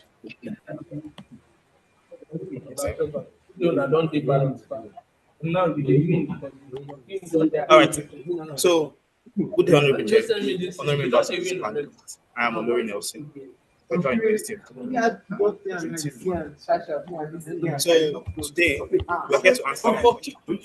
When a private consumer offers access to food, who should hold the keys? Three answers have been placed before us. We have, do we let the market decide? Do we let the state decide? Or do we let the community decide? We want to suggest respectfully as Rwandans that we shouldn't decide, that we shouldn't pick anyone because Rwanda is living proof that you don't have to pick one. You have to pick all three. So let me begin with my presentation. Here we have our slide. I don't know if you can all see. So we have the sovereign gateway, not a gatekeeper. We as Rwandans, we as Rwandans, we want to bring forth our want to bring forth our our our our policy at us.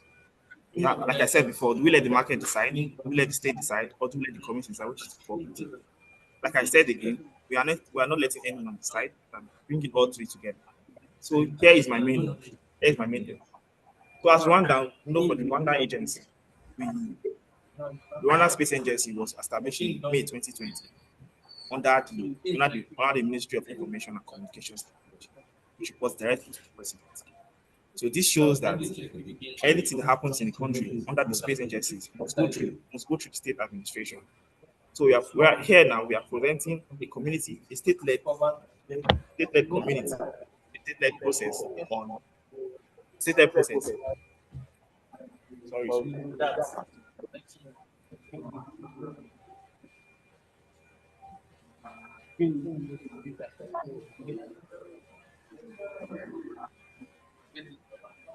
Now, Rwanda already proves that a state can be fast, sovereign, and inclusive at once by acting as a licensed gateway, not a gatekeeper. Not a market free for all. Every partner is state accredited, not a slow, centralized bureaucracy. Rwanda moves at a private sector speed, not exclusion of smaller states. A shared pipeline brings others in. So we asked Parliament to notice what Rwanda has done these past few years. Rwanda Space Agency, established in law in 2020 under the Ministry of ICT and Innovation. It has a statutory mandate to regulate, coordinate, and develop the national space sector. It focuses on socio-economic return, precision agriculture and urban planning, environmental monitoring, and disaster response. No private sector operates on Rwandan territory or licensed infrastructure without the RSA's accreditation. Our CEO was elected the Vice President of the International Astronautical Federation in September 2025. The four proposals for this parliament. We have the first one, to license the gateway. Any private lunar initiative must route through a state-accredited national space agency. Never direct deals with individual companies. Bind attempts. Accreditation carries guaranteed technology transfer, local training, and infrastructure reinvestment. We set a shared standard.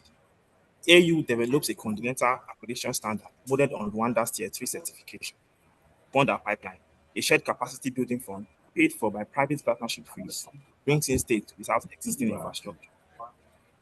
One model, three concerns answered. To the market-led faction, we possess this concern. Speed is preserved. Rwanda's NASA, Atlas, and e-space deals were signed with this exact structure.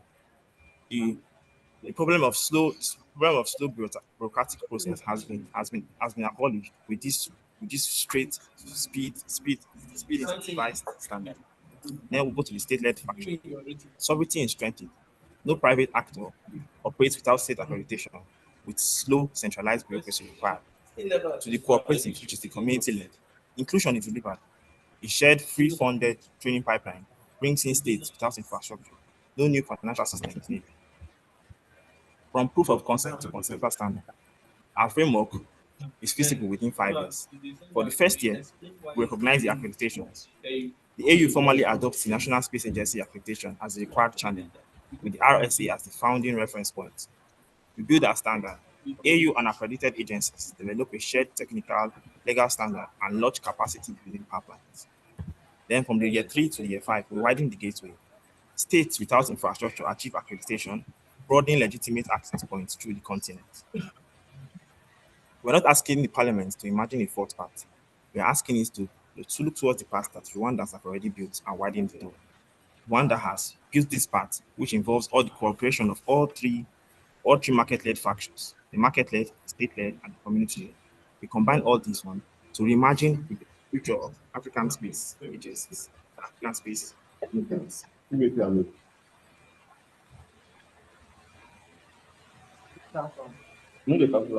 So first, our proposal: any private lunar people any private lunar agencies that wants to come into the African sector must first pass through the state accreditation.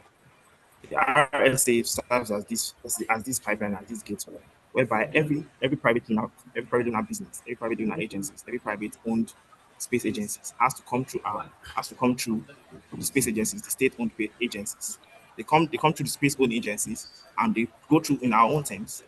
They help us with our local content, they train our individuals, they provide technology transfer, and they provide us with funding on our own terms. They don't have the terms. So we open a door which they follow in our own terms. Then afterwards, we bind them with minimum contract terms, which are already set for the transfer, the local training, and the infrastructure investment. Same terms which Rwanda is already secured. Third, the African Union develops a shared accreditation standard, which is modeled on Tier 3 certification, so that any state can become a gateway, also the states that are in first. So this is concerned with states who have low budgets, who cannot compete with the bigger states, with the bigger countries in terms of infrastructure. The African Union helps to regularize all this possessing a shared fund which we all share, which every country must contribute to, and which we all share to lesser countries, lower budgets, to help them to be able to catch up. So with this honorable chair, you have 2 minutes more. Members of the parliament, I rest my case. You have 2 minutes more. Okay, I'm done. Thank you.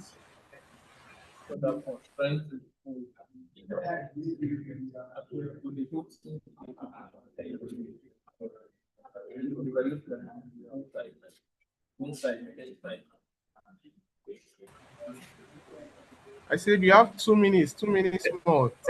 Continue your presentation. I am done. I'm done with the presentation. You're done.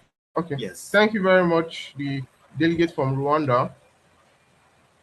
So we'll proceed with the next delegation on the list. Please let's give a round of applause as we welcome the delegates from South Africa.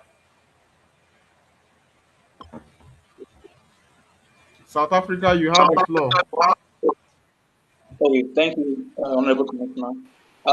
Before we proceed, my partner will be projecting our slide for our proposal to the House. So I will be starting from day 2. One, just to confirm you can see me. Okay, yes, we can see you. All right. So, Honorable Chair, a question that we need to ask ourselves in this House is that the moon becomes will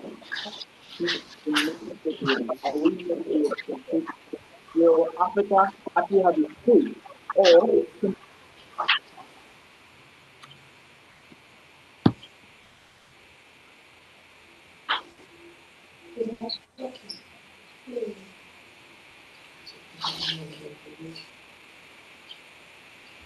Sorry, please unmute yourself, please.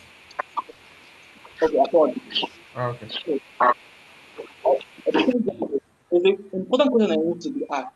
When the moon becomes a marketplace, a global marketplace, will Africa become a stakeholder in that marketplace, or will it simply be a spectator?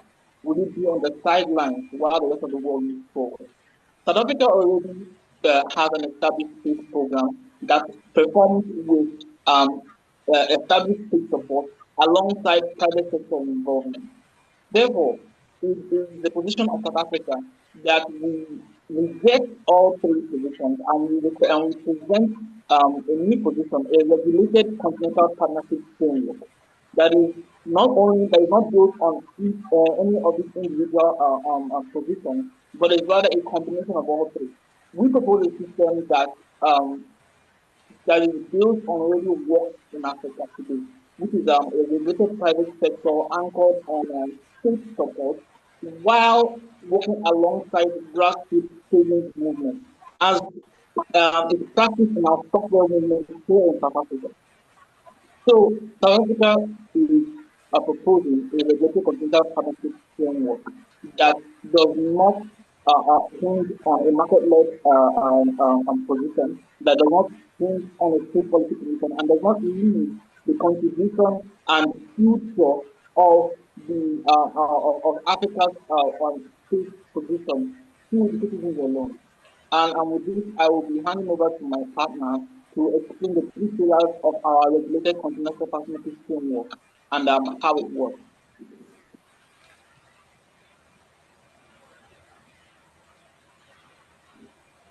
Okay, you can proceed.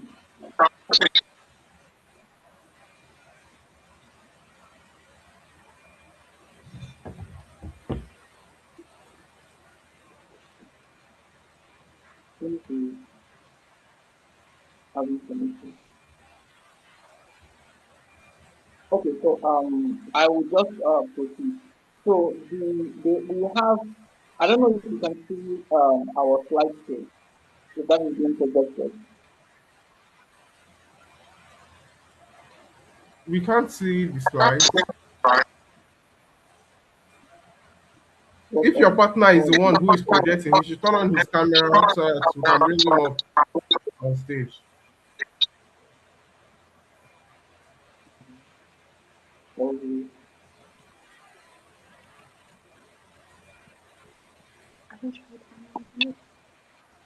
Okay. I believe you want now. All right.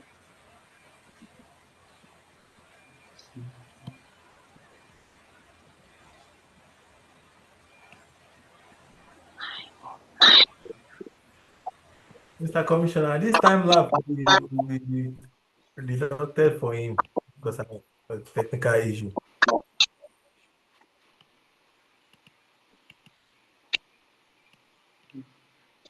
Okay, distinguished delegate, I would simply like to move forward. Um, our three, our relative framework is not just here on, okay. Can you see it now? I believe it's still being loaded. Yes, we Okay, can see it. We can see it. okay, All right. Okay, like I said, this framework will be built on three major pillars. We have the sovereign, regulatory, anchor, the commercial enablement, and the Pan-African Lunar Trust. So on the sovereign regulatory anchor, we'll have the African Space Agency in charge of licensing every lunar partnership. That is every private space company that comes in. The African Space Agency will be in charge of licensing them, and no other individual nation will be able to enter into licensing deals or partnership deals outside the framework provided by through the African Space Agency. And it will be mandatory for these private companies to go according to the rules laid down by the African Space Agency. And this way will have a central control of everything that happens in our space economy, and we'll have regulations and sovereignty. Then the commercial enablement corridor, that's the second pillar, we'll have active space, private space companies being the forerunners of our space economy. Once a space company meets the requirements of the African Space Agency, they get licensed, and once they get licensed, they begin operation. And we have seen, even from our own country, South Africa, that these private companies are able to actually move the market forward, as we have over 20 private space companies, and in the past 2 years, they've been able to meet a $1 billion export rate in as regards space technology. And once these two pillars combined come together, we'll have a strong framework where private companies are the forerunners while being regulated by the African Space Agency. But this does not end here. We have the third pillar, which is the Pan African Lunar Trust.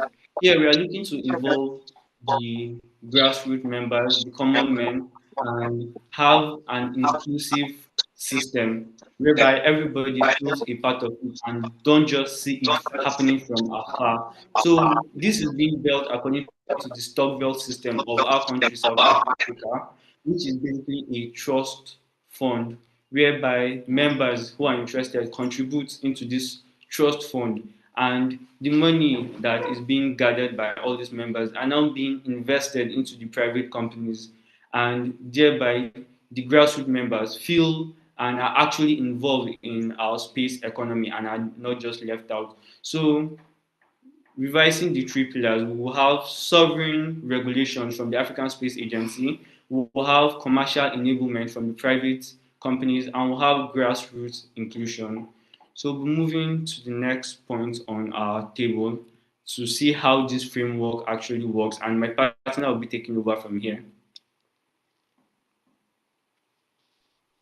All right, thank you, distinguished delegates.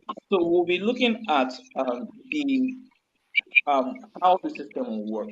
So through South Africa's implementation of these three positions, we can see that Africa's economy is already headed towards a 39.42 billion estimate in the African space the African space industry by 2030, right? And South Africa already has a thriving export revenue of $1 billion a year in space tech that is exported to other nations outside Africa. So this shows that an adoption of this regulated continental partnership framework can actually work. Secondly, is now the Stockville movement in South Africa.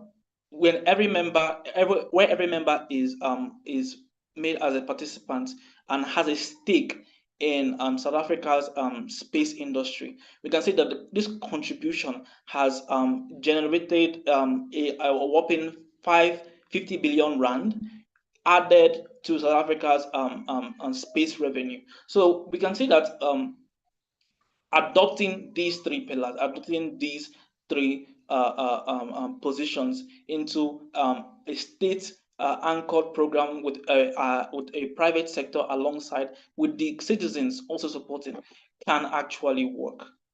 So now I'll be handing over to my okay. We also see that the implementation, right? The implementation of this our framework. You have 2 minutes. You have 2 minutes. All right.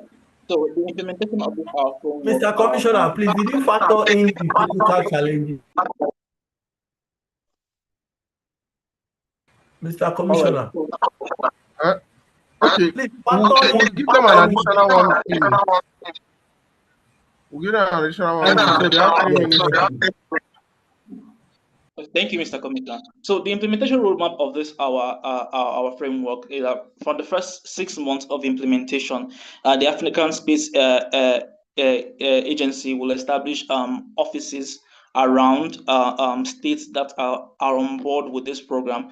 Within 6 to 18 months, we can see an adoption of continental equality rules, licenses for partnerships with our private companies that are already in Africa and wish to hop on board on this framework along with the other African states. And within 18 to 36 months, we can also see a continental rollout of technology, right? Because of this adopted system of inclusion of not only private companies in Africa, but also the citizens in Africa.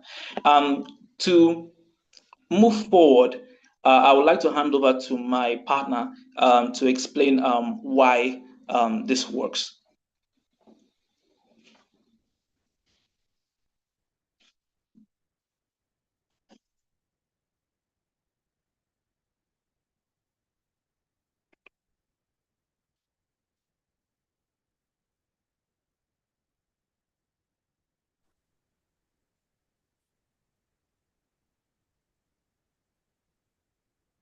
Okay, distinguished delegates, I would just like to conclude. To the conclusion of this, our proposal, the framework that we're proposing, the regulated continental partnership framework is the only model that gives us leverage, right, to negotiate as a continent and ownership that includes all people. And we should not be forced to choose between just one area. We should be allowed to make sure that every single individual, every single African has a choice. Right? And so South Africa calls on this parliament to adopt the Regulated Continental Partnership Framework as Africa's common lunar policy. Thank you so much, distinguished Thank you delegates. so much. And lastly, we'll be looking at why South Africa actually proposes this policy. It is not just a policy that is theoretical, but something we have actually practiced in our own country and has actually worked. So we have a regulatory body called SANSA, South African National Space Agency, which regulates the operations of over 20 private space companies. And we also have the Stockville system, whereby South Africans contribute money, and this money is being invested into the private companies and actually brings returns to the South Africans. And we have seen that this has worked. So we're just asking this parliament to actually implement this system that has worked in our own country in a continental scale. Thank you.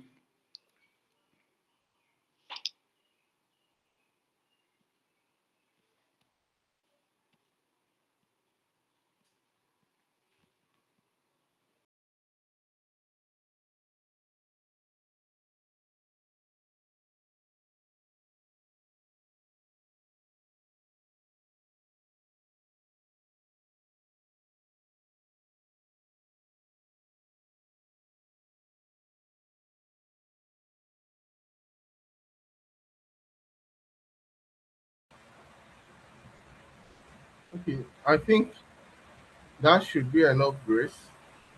Let's give them a round of applause. They actually gave a wonderful presentation. So we'll proceed with the next states on the list. Um, please, the representative from Tanzania, are you on the call?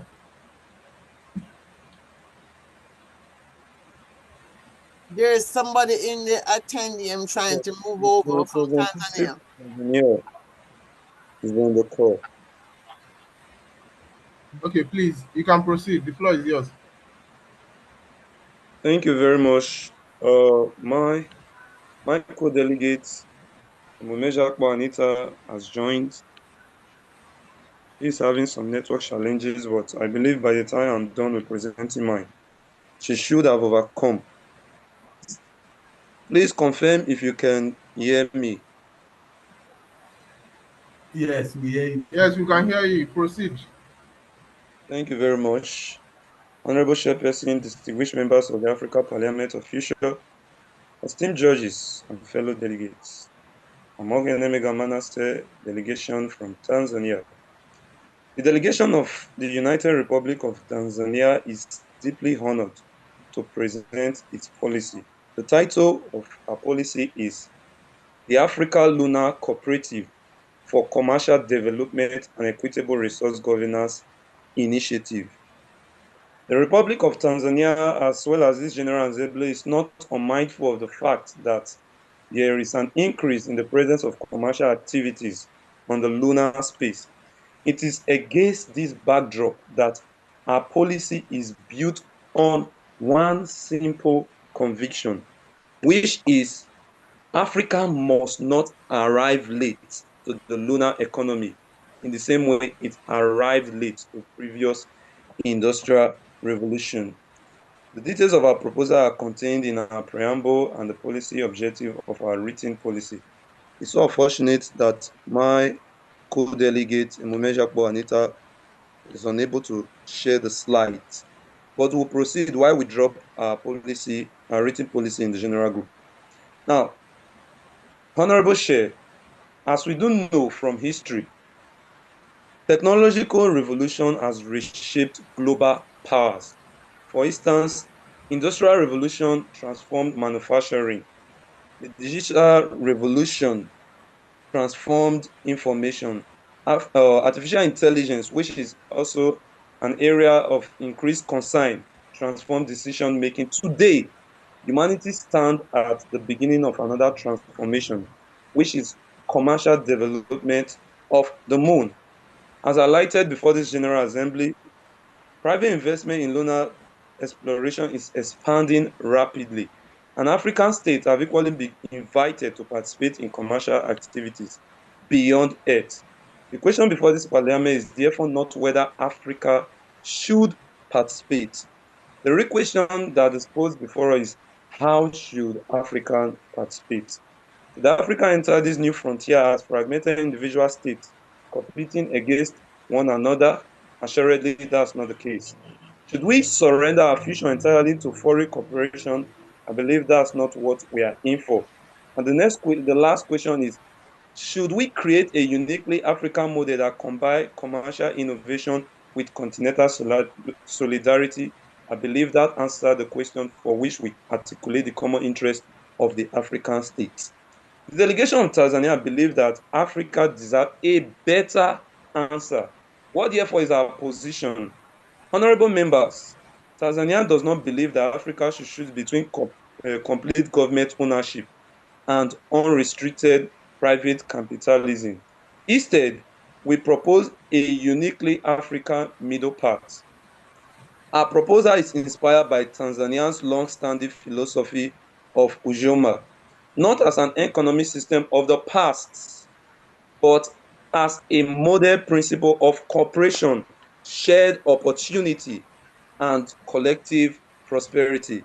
Now, combined with Africa philosophy of Ubuntu, which we popularly know, we believe that Africa's commercial presence on the moon should be driven by innovation and investment, while ensuring that its benefits are shared across the continent. That policy formed the foundation of our entire proposal. We'll quickly look at our proposal. Our policy is proposing an establishment of Africa Lunar Cooperative for Commercial Development and Equitable Resource Governance, otherwise known as ALCODERGI, ALCODERGI. Now, its central objective is simple. The central objective is manifested to ensure that Africa become a co-owner, investor, innovator, regulator within the emerging lunar economy, rather than remaining a passive consumer of technologies developed elsewhere. That is not our interest. That's not in our interest as Africa.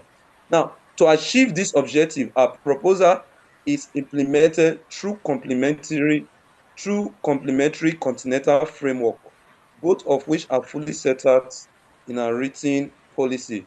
Now, if we look at it, we've laid down two policy, one which will be commented briefly on by me, and the other by my co-delegates. Policy 1, the Arusha Framework for Cooperative Lunar Commerce and Continental Investment.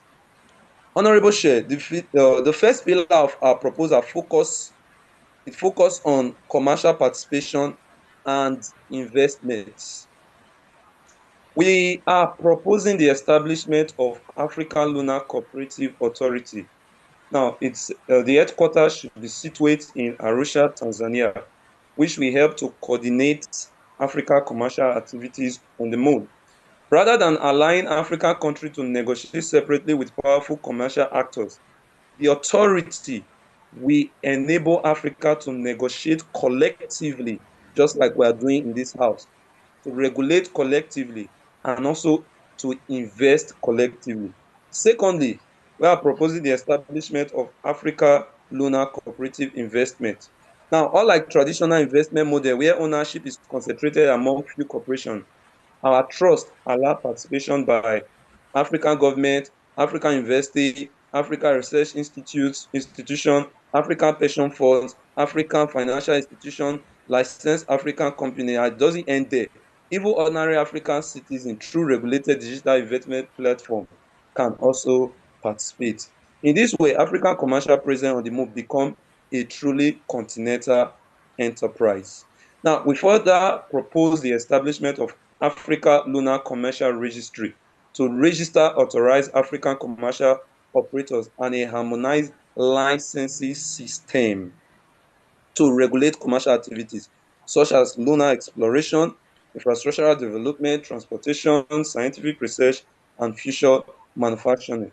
Now, recognizing that innovation drives commercial success, we are proposing the establishment of African Space Innovation and Entrepreneurship Program, which will provide grants, incubation services, and technology support for Africa startup developing space technology. Now, finally, on this policy one, we are proposing the creation of African Dividend and Prosperity Fund. Now, what is the aim? Is to ensure that African commercial profits generated from lunar activities contribute directly to education, scientific research, innovation, digital infrastructure, sustainable development throughout Africa. Now, this provision are comprehensively addressed under Policy 1 of our written proposal. This is just a summary of it, and I will humbly yield the floor to my learned delegates, Umeja Kwanita, to address the Policy 2.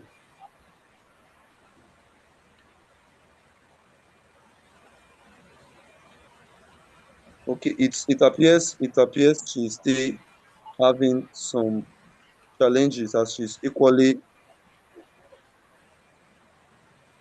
Okay. Anita, please. Anita, please unmute.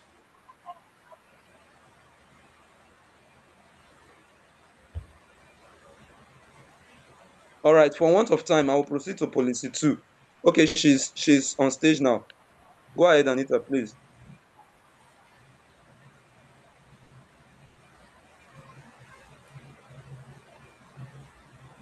Anita, we cannot hear you.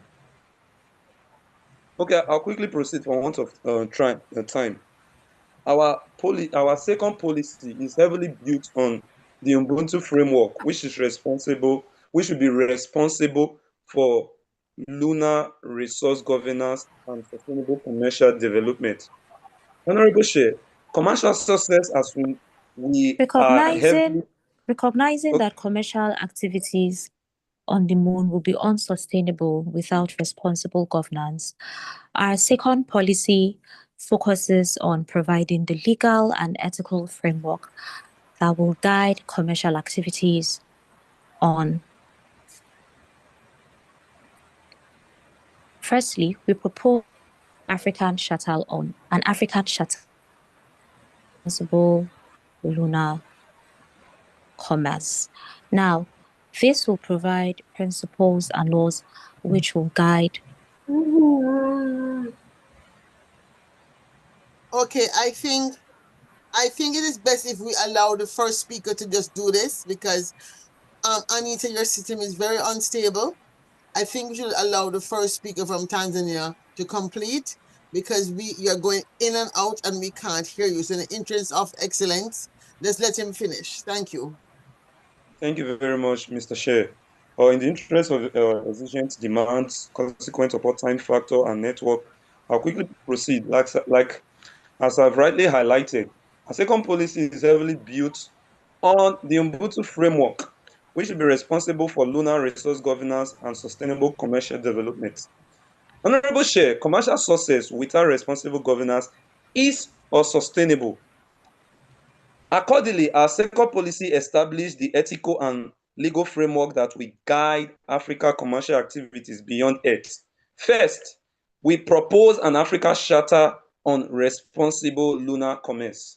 Now, this will establish binding continental principles requiring all African commercial activities on the moon to remain peaceful, environmentally responsible, and consistent with environmental international space law. We are not unmindful of the program developed last year, the policy presented last year before this Honorable Act, which heavily addressed the issue of debris. And this policy is targeted at that direction. Now, secondly, recognizing that the moon is a shared scientific frontier We are proposing an establishment of African Lunar Environmental Protection Protocol, which require commercial operators to minimize environmental disturbance, preserve scientifically significant sites, and comply with environmental reporting obligation. The issue of climate change is something that we've all been battling in our African space. Now, thirdly, because of future commercial activities, we rely heavily because future commercial activities will rely heavily on artificial intelligence and robotics. We are proposing an establishment of governance framework which will ensure that autonomous technologies remain transparent, accountable, and subject to meaningful human oversight. We're also proposing an establishment of African Lunar Commercial Ethics Commission. This commission will be responsible for investigating corruption, conflicts of interest, and unethical commercial practice. And finally, we are proposing that we collectively, as a joint house, having a common interest, we create an African Space Dispute Resolution Tribunal to resolve commercial disputes efficiently while promoting investor confidence and continental legal certainty. Now, this mechanism ensure that African commercial success is matched by responsible governance. The complete details of what we've highlighted appear under policy 2 of our written proposal. Now, we look at the expected impact of our policies. Honorable members, if adopted, that is our policy, our proposal will fundamentally transform Africa's position within the fusion space economy. Instead of becoming merely a customer, African becomes an investor. Instead of simply purchasing technologies, African develops them. Instead of exporting talent, Africans retains it. Instead of competing internally, African negotiates collectively. Instead of allowing wealth generated beyond it to benefit only a privileged few, our proposal will ensure that commercial prosperity contributes to education, innovation, industrial development, and sustainable growth across Africa continent. In short, our policy will transform Africa from participant in lunar economy into stakeholder in its governance. Honorable Chairperson, by way of conclusion, this will really offer continents a second opportunity to shape the future before it arrives. Africa missed most of the industrial revolution as we know it to be. We are suffering from that effect as mostly third nations. Permit me for using that offensive word. Africa entered the digital revolution as largely a consumer rather than a creator. We must not repeat that mistake within the lunar economy. The United Republic of Tanzania therefore respectfully submit that African commercial future beyond Earth should not be characterized by competition among ourselves, nor by dependence on others. It should instead reflect the enduring African values of cooperation, innovation, responsibility, and shared prosperity. Through the Africa Lunar Cooperative for Commercial Development and Equitable Resource Governance Initiative, we are presenting not merely a policy, but a vision of an Africa that leads, innovates, and prosper together. For this reason, the delegation of the United Republic of Tanzania respectfully urge that this distinguished parliament adopt our proposal. We thank you for your kind attention and respectfully welcome your questions. Thank you. Okay, thank you very much for your presentation. I think the last country on our list now should be Uganda. Yeah, it should be Uganda. Do we have any delegate from Uganda present? Okay. Yeah, since there is none, I would like to open the floor to the judges if they have questions for any of the presenters thus far. Then we can then proceed to voting.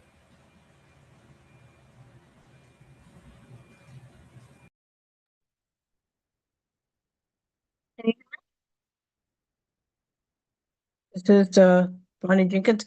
I don't have any particular questions right now. I do want to say that let me see if I can turn my camera on. Okay. Let's see.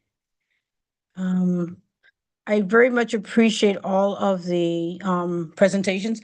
I very much like the way in which everyone was thinking, this idea of having something that's going to be either an authority or some kind of process for Africa, thinking about Africa and how you can build up work with your private sector, work with your own entities. I like that idea of empowerment. I like the idea of the sharing of whatever comes out of this. I love the ideas of the education aspects of it. In terms of building your own expertise in Africa. Um, uh, the different I'd like, we want to be a part of this now. We don't want to be behind the curve, pretty much the way that was highlighted. These are just I like that these repeating concepts were throughout all of the presentations. I don't have any specifics. I'll talk about, when the judges meet, I'll be able to go into um some of the more differences, but overall I thought they're all really good. Um, I would love to have had, I love the part of those of you who were able to show a PowerPoint. They were really good. I wish we had more time to go through those. I know South Africa, you had to kind of rush through yours. But I like the way some of the synergies about this thinking, which I hope can be promoted throughout all of Africa. I'm glad that the younger generation is highlighting these ideas and thoughts, because these really need to be put forward, I think, in terms of thinking about how to approach space and all the entities as one. So just want to let you know how much I like the concepts and the way everybody's thinking, and hope that this will continue in future conversations.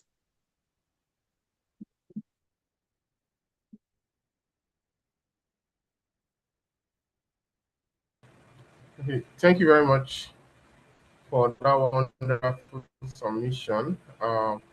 Any other comments from the judges or questions for the audience before we open the voting link for the participants to cast their votes?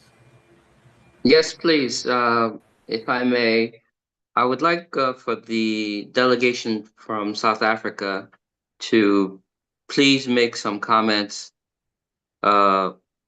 Yes, I would like to ask the delegation from South Africa to please make some comments regarding its recommendation and the role of the SADC region.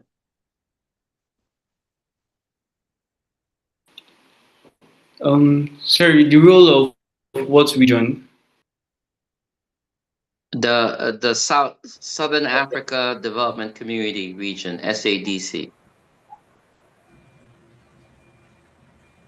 Okay.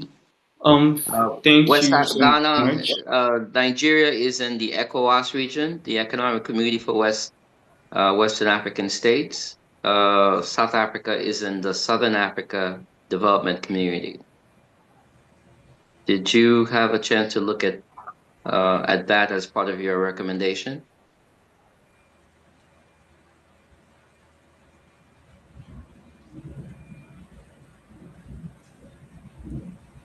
If not, that's okay. If you could just make some precisions on the fine point Um, that you can you hear in me? terms of recommendation. Yes, please go ahead. Okay, our policy recommendation is a hybrid of all the fractions that were brought, thereby having the sovereignty aspect handled, the commercial aspect, as well as the um, grassroots inclusion. And basically, as we said, we have implemented this in our own country, South Africa, and it has worked over the years. We're having an export value of over $1 billion already, with just 20 private companies being regulated by the South African National Space Agency.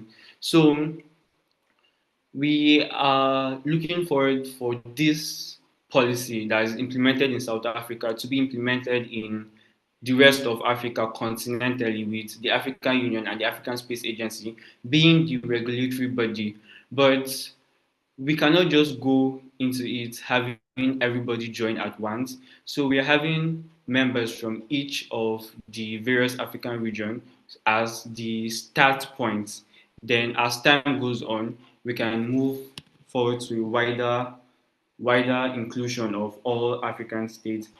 It's the entirety of Africa, and no faction will be neglected at the end of the day. Thank you.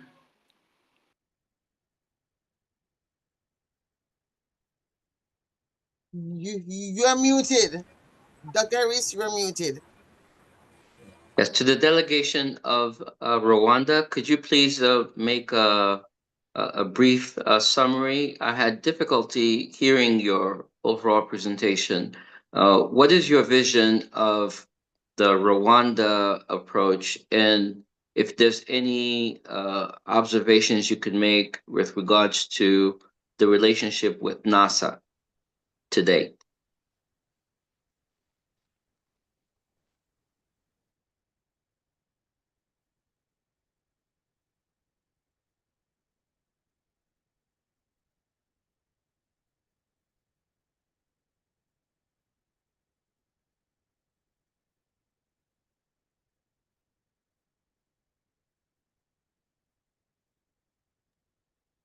Delegation from Rwanda? They may be trying to speak to each other in the chat, who knows? Who will answer that? I see Habibullah. Yeah. Hello. Sorry, I was trying to get back to my but I'm not really there. Now here I'm back. So yes, I'm here. His sound is very bad. Yes, I'm back. Your sound is very, very bad. Is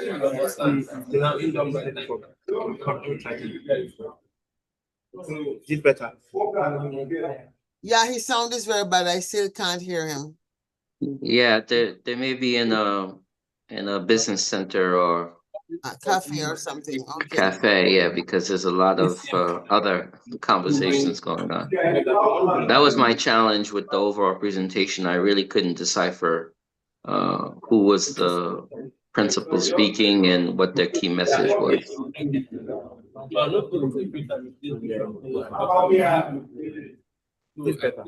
Yeah, background noise cafe. Yeah, so that's not going to work. What about the other person? Is he in the same place or somewhere different? Probably are in the same place. So that's a challenge.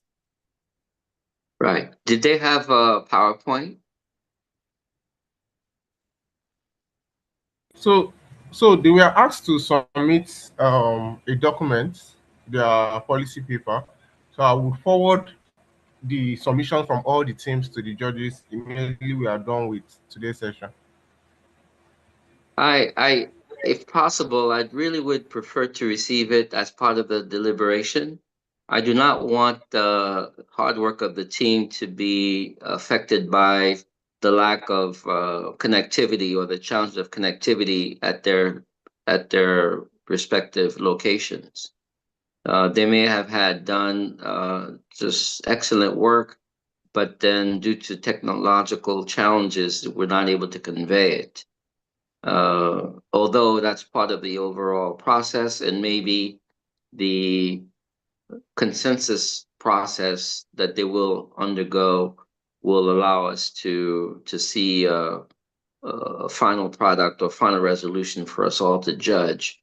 But as it is right now, I have 2 or 3 presenters that did not really convey in terms of the technical presentation or what we were able to hear. To second that, because like I said, I thought some of the slides, I know everybody didn't have slides, but I thought the slides were very good. And at one point when the connection was bad, I actually turned down the sound and just read the slides. which I thought were particularly helpful. So I think that would be good if they could be shared on that. I would echo that. I think it's important we share the slide. This overall, I thought these ideas were very bold, and certainly I am looking forward to see what consensus comes forward. But I already see from my engineering brain some pilot projects that could come out of this could really begin to test this how we go forward. So we really would like to see the slides. We really would like you to go into your rooms and debate among yourselves. I don't know how you're going to break up rooms, Barnabas, but overall, I was very interested in some of the ideas and how they were presented, and the development of the ecosystem to support the idea is very important because nothing happens in a vacuum. And so the fact that some people thought about it's not something like one thing, you have to have several things working together at the same time for us to move forward. So that was really good to see that kind of a system thinking. As I said, I'm going to be in Nigeria in November for the Nigerian conference. I'm now rethinking what I should do when I get there. And so I already thinking I really should have another meeting with all of you when I'm there in November to see how we probably take the consensus that we come to in the next 2 days, but also replay it in a way that we get more visibility for this process on the ground while all of these big people are around, by finding a place somewhere near to the NASDRA conference to execute a pre-conference event that we can then feed into the conference. I have one more, and we don't have to do it now, but I know that Angola listed some of the challenges, but it would be good to hear, and we don't have to, I know we're running out of time, so maybe we could think about how we do this, to say what they see as the challenges to, what are the biggest challenges to achieving the proposals. Some of this stuff might be in some of the slides that they presented that I didn't see. But some of these ideas are great, but I'm just wondering how would you achieve some of the goals that you would like to highlight? I think that's the last outstanding question I have.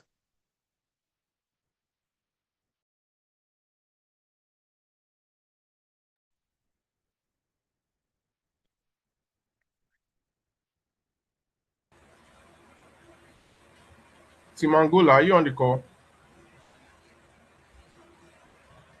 And actually, and not just, Angola did say a few things, but it's really, if others, Nigeria will want, like I said, it might have been in slides, I didn't see them, but, Nigeria, Rwanda, South Africa, Tanzania.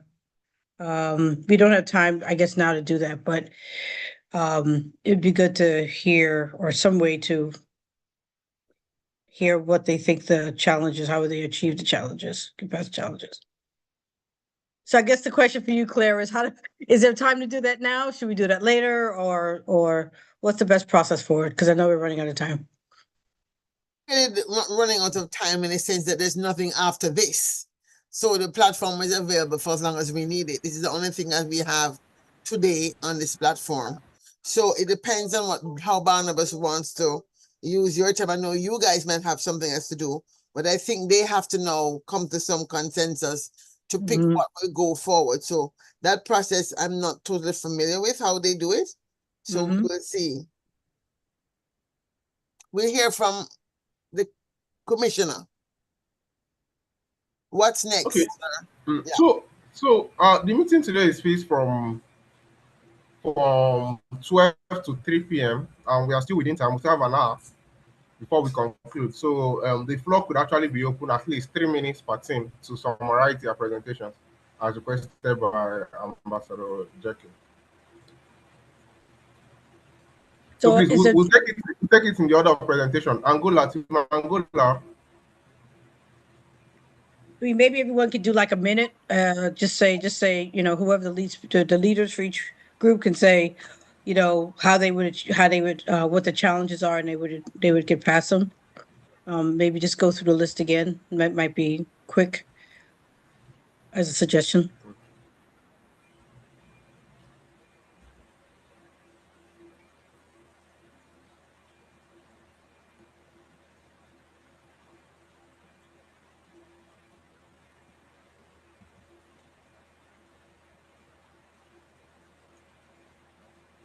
anyone can chime in from any of the countries.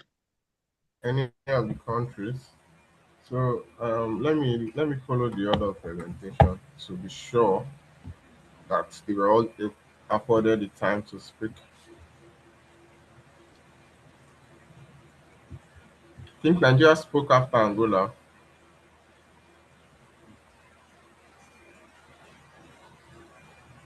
So Team Angola, if you are not ready, Nigeria can proceed. If Nigeria is not ready, let's have Rwanda.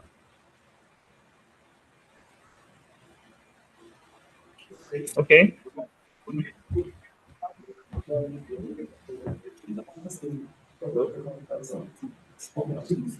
The audio back.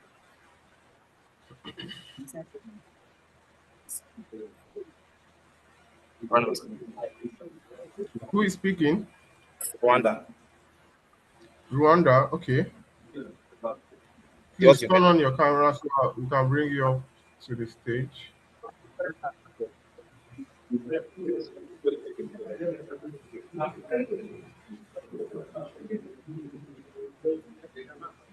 His mic is open, but we're not. Oh, there he is. All right. Okay. Okay. Yeah. I apologize. I'm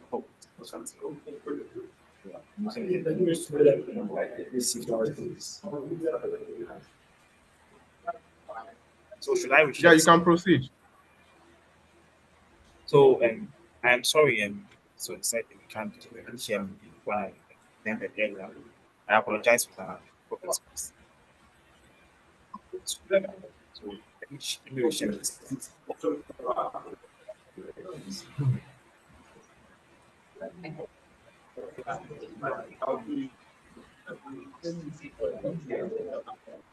Okay. See, we are struggling to hear you, right? If the camera is the issue, you can turn off your camera and let's hear what you have to say. And that has been a problem with your presentation throughout the competition or throughout the session. You can see the slides.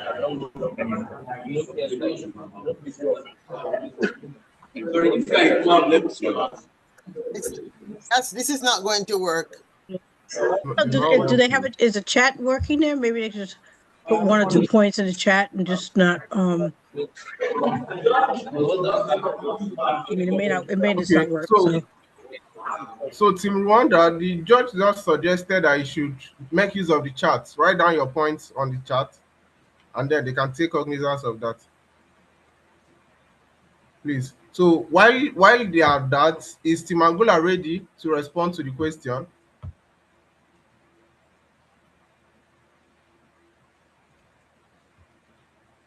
Team Angola, Team Nigeria, and let's have South Africa.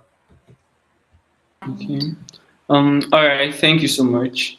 The summary of our proposal is to have a central organizing body, a central regulatory body for the whole of Africa, which will be the African Space Agency, regulating private-owned companies, because we have seen that private-owned companies the have the capacity to actually move the economy forward. And the major issue with our policy, or the major thing people might see as an issue with our proposal, is the as regards the grassroots inclusion, because the Stokvel system that we mentioned is something that is a little bit peculiar to South Africa. However, in every African country, there is this particular system, just that it is not on a national level. We have small groups having saving organizations whereby they save money for particular purposes. So this is basically the same thing, just on a much larger scale. So we'll the major solution is to actually tell these grassroots members of the importance of what they are doing. They are building our economy as Africa in general. And once they know the importance and they know that they are not just putting their money, they will also get returns, I think that problem will be solved. This is something they have been doing, we all have been doing. We're just implementing it on a much larger scale. Thank you. Great, thank you. Okay. So I think that was Team South Africa, right? Yes, yes. Okay. So in case of next time, the reason why I ask you to turn on your camera is so that we can easily spotlight you, and that makes it easier for the judges to take cognizance of who is speaking and assign the appropriate scores. So let's have Team Tanzania. Is Team Angola ready? Tanzania, you may have the floor.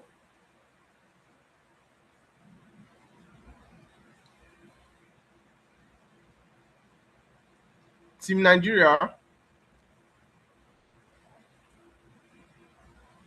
Team Nigeria, Team Angola, Team Tanzania.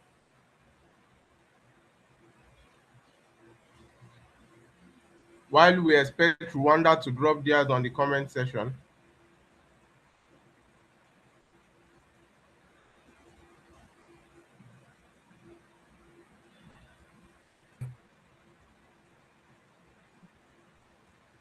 Wait, if this was ending at, well, 9 o'clock my time, maybe people have to part. I'm not sure. I didn't want to create more problems. So, So please, am I audible? Okay, I think we can hear you now. You can proceed. Who is speaking? Okay. Turn on your camera. You I will know. Team Angola. Okay, Team Angola, you can proceed. Okay.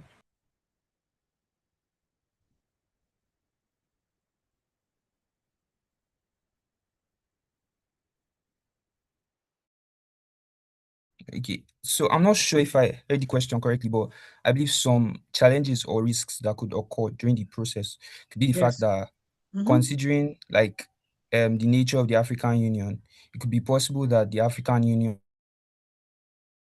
could move too slowly. So we believe that if that is the case, then a task force should be created that would have that would actually have real deadlines and that would be able to um that will be able to force decisions.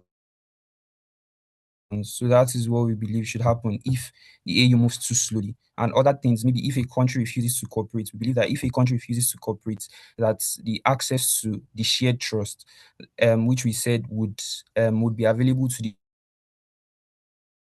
EU continent when if our model is accepted, we believe that this shared trust depends on playing fair. And like if countries do not want to participate in this, that they will not have access to the shared trust.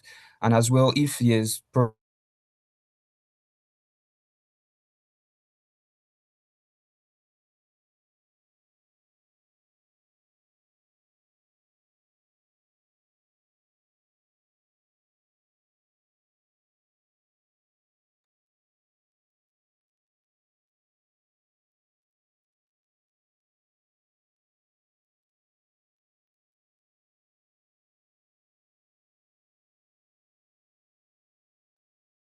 Hello, is everybody there? So it's I think we lost them midway. Yeah, I think we lost him. Okay. Okay, so Team Nigeria. Team Nigeria, are you ready?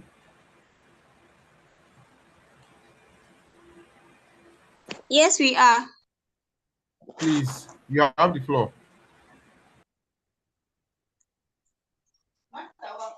All right, one of the problems that we might face in implementing our policy is funding, because many African countries, they have other things to worry about like education, infrastructure.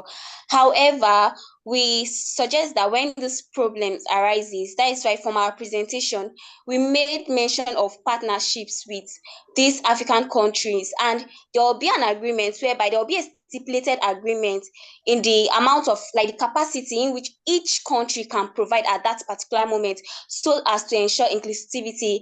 And we're also going to propose like a charter under the African Union in order to ensure supervision, because our project is state-led, so we don't want a particular state to feel marginalized. So this is why we are proposing this, and it's going to be governed under the African Union. Thank you. Then Team Tanzania, I think you are the only team we've not heard from.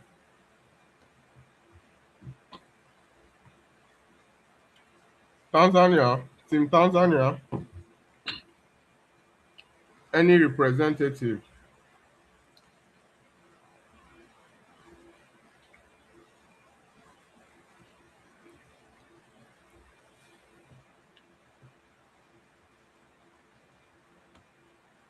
Tanzania. Rwanda, we are still expecting your feedback on the chat. I'm on it. I'm on it.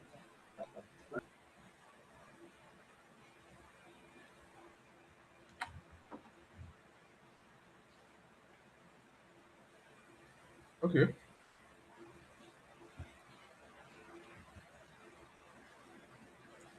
If there's still, I mean, there still may be a problem with connection, which is understandable. So if they're not able to do the chat, that's okay. Okay. Okay. Mhm. So in the absence of any other presentation, please let's have one of the parliaments move the motion for us to head down to voting. So the voting session is to rank the presentation by the members and then the general participants who had over the period of the presentation listened carefully. So a voting link has been created and it will be shared on this chat box and also on the general WhatsApp platform for the participants.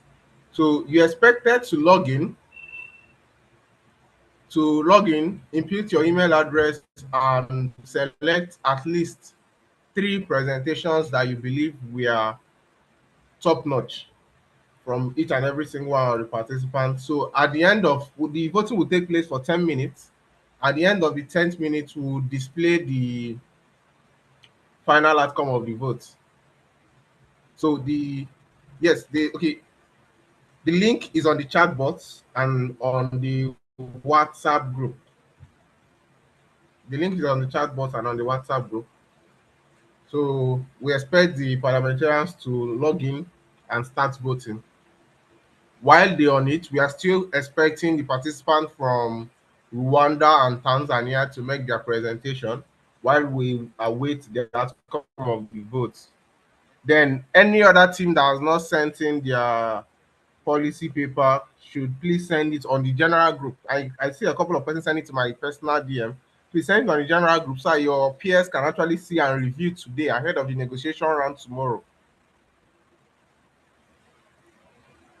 Ahead of the negotiation round tomorrow.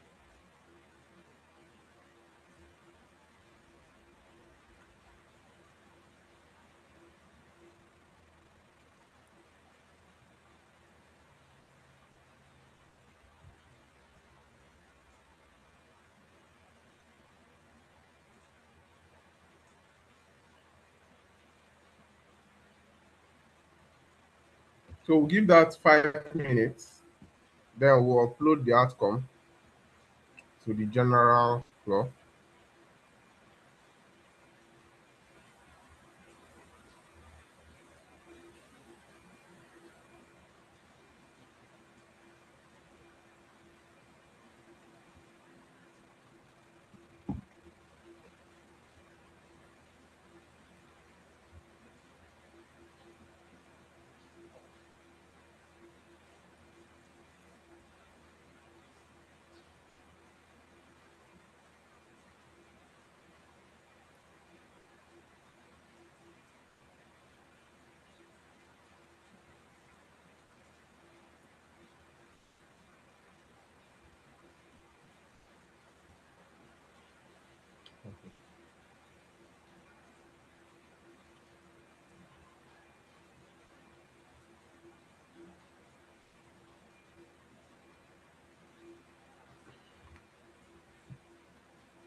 Okay, I think the team from Rwanda have sent in the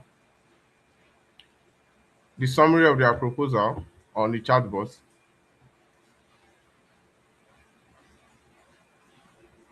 So it could be reviewed while we await the outcome of the vote. Now, I would like to just put this in perspective. When we're doing lunar analog exercises, sometimes we put in place a time delay, as part of the challenges that we face. Because obviously, if you have people on the moon and people on Earth, or people on Mars and people on Earth, first of all, the time for sound to travel from Mars to the Earth is 20 minutes. I think to the moon is something like 2 minutes or something, or less. So they sometimes have a time delay built in to some of the exercises that they do to simulate reality. You also sometimes have breakdowns, as something they do to simulate what could happen, to prepare people for the reality. And one of the conversations that came up in our session on lunar analog astronauts and astronautic research recently, yesterday in fact, was what Africa brings to the table in terms of experience in reacting to extreme challenges, and that Africans probably are so used to having things not function that they'll be more emotionally and mentally hardened to prepare to deal with a reality in space of something not working and to figure out how to fix it and get it to work. So that got a laugh out of people, but it's really a real thing that we ought to figure out. Is your way that is resilient thinking and adaptability and agility that comes out of growing up without an option that provides your brain its capability of thinking on your feet and moving forward. And so just to let you know, some of you young people, that we are having a analog, another round of Lunaria as analog astronaut research online. And this year we decided let's probably going to even do more in terms of using WhatsApp and things to make sure that people are able to participate. So I'm hoping that we can have, after this event tomorrow, we can have a meeting next week to talk about what you'd like to see and how we can design an exercise for the weekend of August 7th to 8th that allows you to begin to think like an astronaut, think like mission control, and really hone your skills at being adaptable and agile in decision-making processes.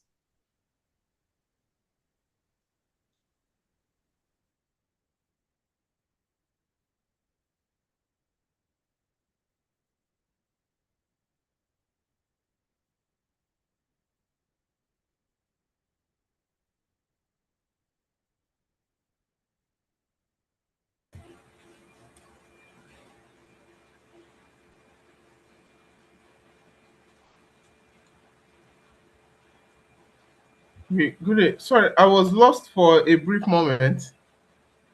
Okay. The Rwanda representative has a hand up. Please, can you have the floor?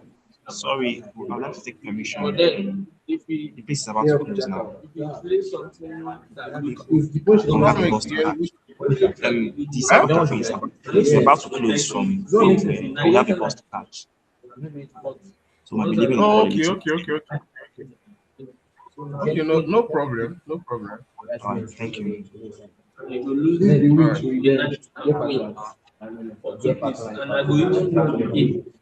right.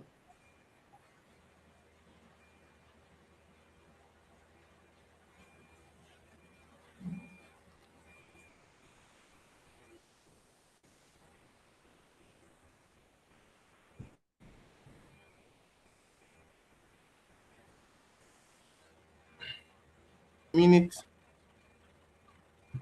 Can anyone hear me? Yes, we can. Okay, there on I don't know if the question asked to the delegation of Tanzania is still open. Yes, it's still open. Respond to it. The judges are here. They are listening. Okay, please, may I get the question again because network has not been The question friendly says, what when. possible challenges? idea with the presentation, with your recommendation, and how do you think those challenges could be overcome? Like, how do you think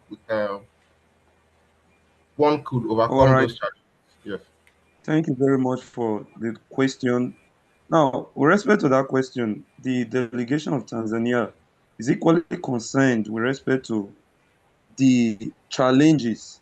Now, as we do know, these same issues strike at the heart of similar global and regional concerns, like issue of climate change, for which we've established a whole lot of framework. Now, some of the challenge that we know we might encounter, they stand basically they are majorly two. Number one is finance, and the second one is interest. As we do know, various states have varying interests which suit their national policies.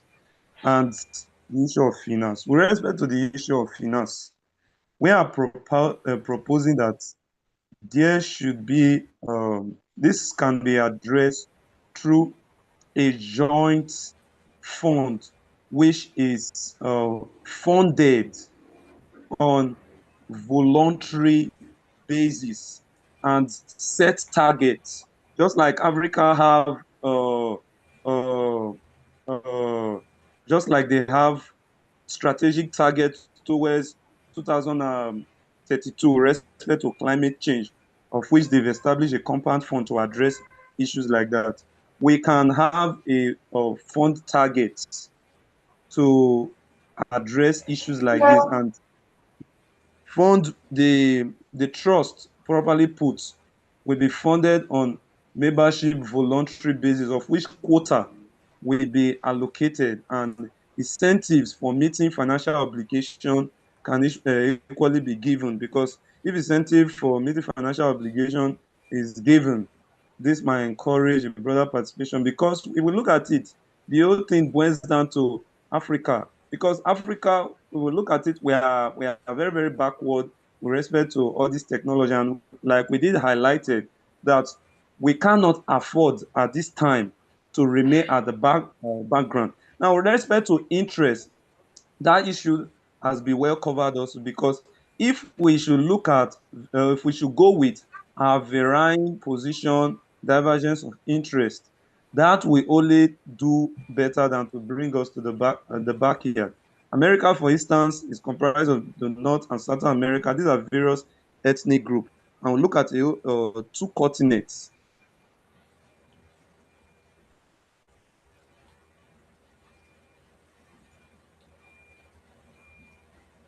Great, thank you.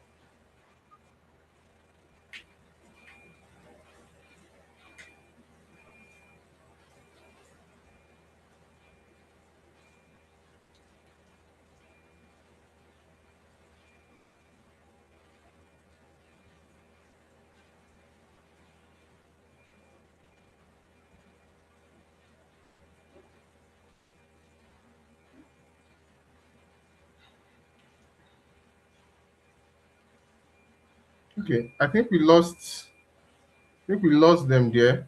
So we've closed the voting link while we wait for the team from Rwanda to from Tanzania, I think, to return to the floor. Let me just get this uploaded now.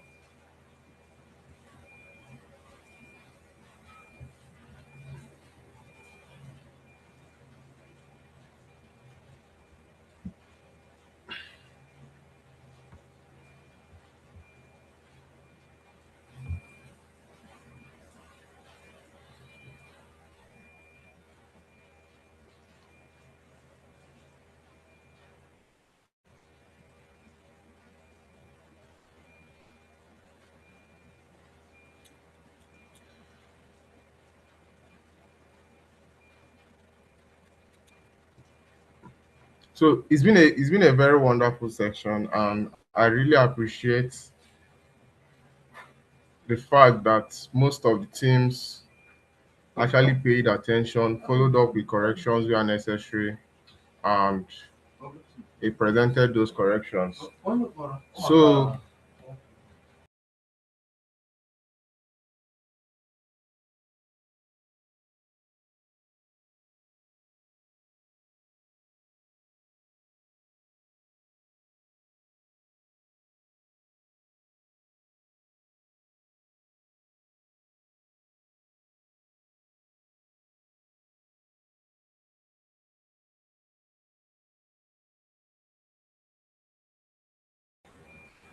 Okay, sorry, I'm just having a little technical issue. I want to upload the outcome of the voting.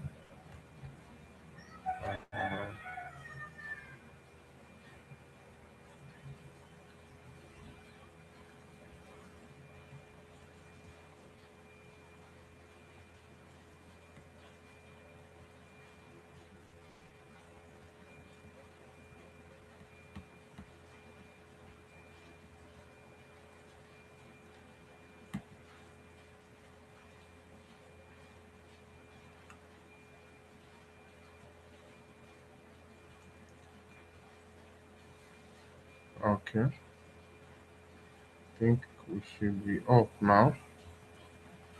Just a moment.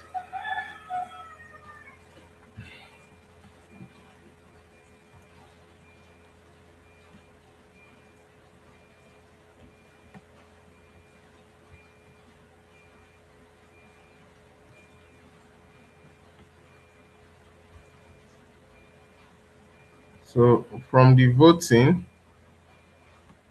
what we have on the voting, I don't know. Can you guys see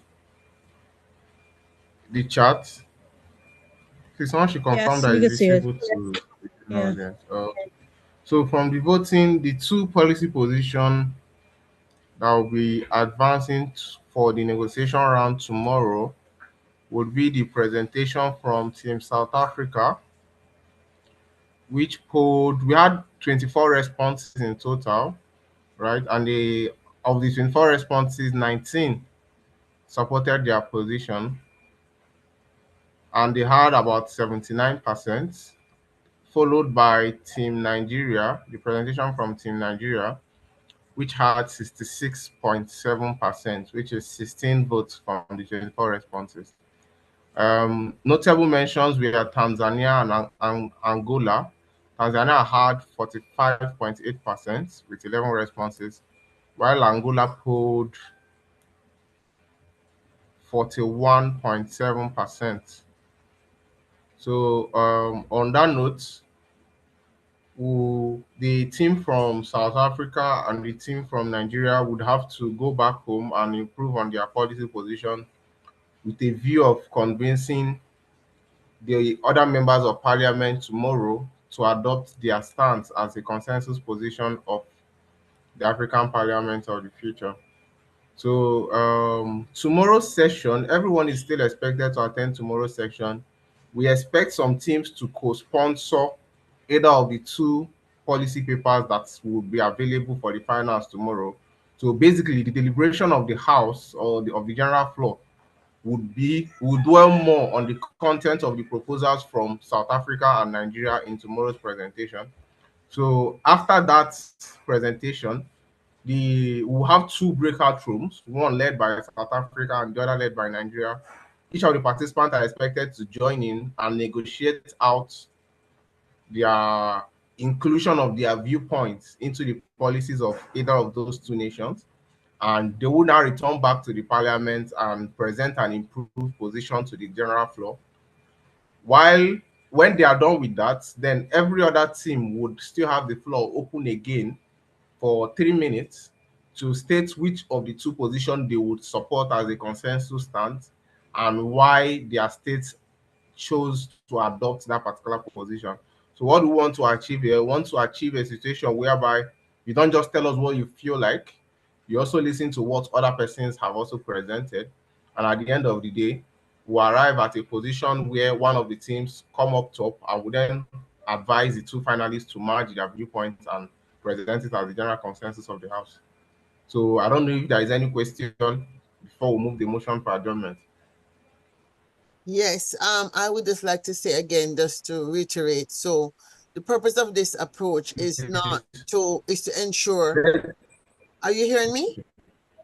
Yes. So the purpose of this approach is to ensure that we move beyond the um you won because sometimes there's elements of people's ideas that are important, could be very useful to enrich and expand a group that supposedly won, right? And so when you come tomorrow and you're able to even if you didn't win. So for Rwanda only got 3 part of the challenge was that weren't able to be heard. Uganda, same thing. Nelson Olore, same thing. If we're able to sort of go into the breakout rooms and argue for your point, your most critical point, your most important point to be taken into account, then I think that would enrich. We think our philosophy is that enriches the best possible outcome. Why? Because the more, when you're trying to make changes in societies, the more people believe in the possibility of that outcome being fair and that outcome doing the best good for the most people, is the more likely it is to succeed. And because we know that the Africa Space Agency in reality is going to be cash strapped. We know that many countries are not even on the table. We don't have action in Malawi, Sierra Leone, Gambia, Equatorial Guinea. These countries don't even have a space program at this current point. So there's lots of people who are not at the table, but that doesn't mean that there are individuals in those countries that are not interested and wanting to see things happen that would benefit all of continental Africa.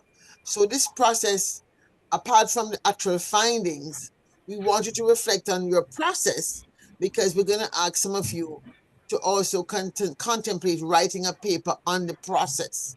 We want to present to the African Union, which already have talked about this project.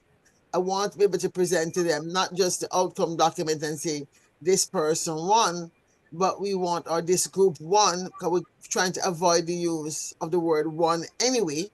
We want to be able to say this idea gained the most consensus, and coming to consensus, this is what the teams had to say about the process, and make it plain so this document would have more weight, because they themselves have to come up with the way they're going to work. I know they've traditionally worked a certain way, but some of the things that we have to do in the future will not work given that the technology is changing the implications for Africa so fast, like AI, for example, the security, the data privacy, the sovereignty, the safety of each individual person in the continent will be implicated by how we manage space communications and space data.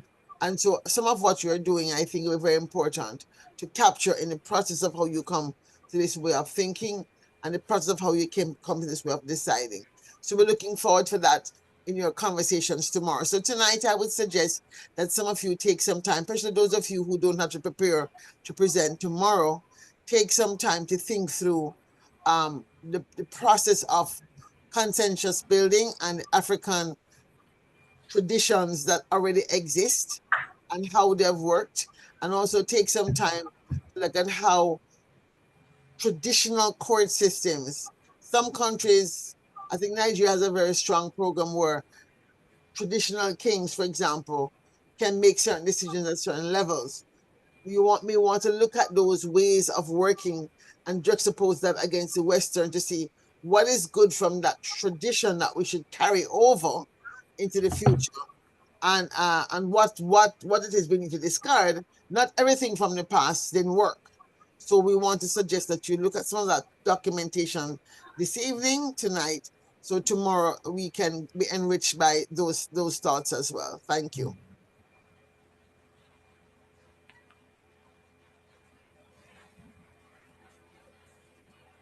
Okay. Thank you very much, Dr. Claire. I actually love the fact that we are reiterating this is just the first stage of the competition and it largely doesn't mean much. So the decision of the voting is not binding. It's only used to reduce what the floor would consider during deliberation to 2 positions. So the debate hasn't concluded yet. So we expect every single person to join in tomorrow for the negotiation round. And the judges too will be joining us tomorrow. While, and yeah, I forgot to mention, throughout the session, they are taking scores. We had sent the judges pack to all the participants because we wanted a certain level of transparency so that you know what the judges would consider in assessing your performance. So that particular assessment continues even during the breakout session. So because the session tomorrow is going to be in 2. First, we'll all gather here in the general floor where the two what I call it, the 2 teams with that have their policies in the final would present an improved policy with the aim of winning more support. Then after that presentation, everybody go joins either of the two breakout rooms, and in the two breakout rooms, we'll now have the negotiation round. So the rules already provides two forms of negotiation rounds. The lead or the head of a particular negotiating room can make that decision as to how which format they want to adopt. But whichever format is adopted, the judges will be listening in and assigning scores and taking note of performance of each of the participants. So please, let's the main game begins tomorrow even, because that's the most important part of the parliamentary session, the negotiation round and the deliberations. So after that negotiation round, we will then assemble again as a floor, and this time around we won't have online voting again, and voting would then be for only the participating teams, that's those who are present and voting. Each team would be assigned 3 minutes to state why they support a particular position as against the other. And at the end of that, we will then collate the figures, and the team that comes top is deemed to have the general, what's it called, the leading position in the house. Then the second team will then have to, the two teams will then have to meet and merge ideas in order to come up with a policy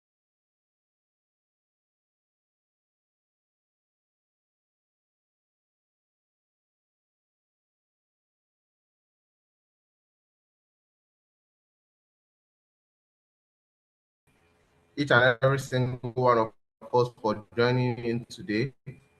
And I will open the floor for any of the parliamentarians to move a motion for adjournment.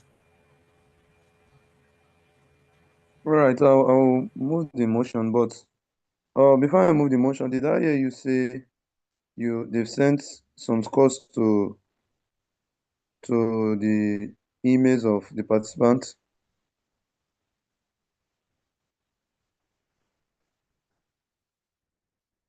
Hello. I mean, sorry, I didn't get the question.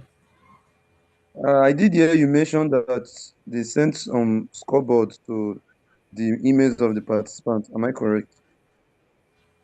That's performance for today. I supposedly, but the main point I was making is that whatever point, the voting that we just had now is not binding on this floor. So it's only used to rank the presentations for progression. So tomorrow, when we return tomorrow, we are merging day 3 and day 4. Sorry, day 2 and 3 of the overview that we sent to you and the rules of procedure. So we are merging day 2 and day 3 tomorrow. And tomorrow, the two teams, the two top teams today will present their improved position, and will then divide the house into two rooms for negotiations and deliberation. At the end of that session, we then assemble back as a general floor. Each and every single one of the participants, each and every single one of the participants will have 3 minutes to state why they are supporting a particular position against the other, right? At the end of that round, we'll then collate the scores based on the presentation of the participants, right? And the two leading policy papers, the leading policy papers after the collation of the scores would then be deemed to be the top paper in the house, and the top two teams would then have to go out on another separate rooms and then merge their viewpoints together before returning to the floor of parliament for everybody to adopt it as the consensus position of the African Parliament of the future. Is there any other need for clarification? All right. I think that's well taken down. And is the session also commencing by 12? Yes, 12 to 3 West African time, 2 to 5 p.m. East African time. Okay. Okay. Now, just for Okay. the purpose of clarity, because my fellow delegate encountered some issue with the presence of, with the unavailability of one of the delegates from a state affects the position or the grading of that state. The position of the grading. Well, we provided the judges pack to you, so everything contained in the judges pack is what the deliberation considered. However, for the presentation of today, we have initially stated that teams are at liberty to choose how they assign their presentation. So we said each team should have at least 2 members, right?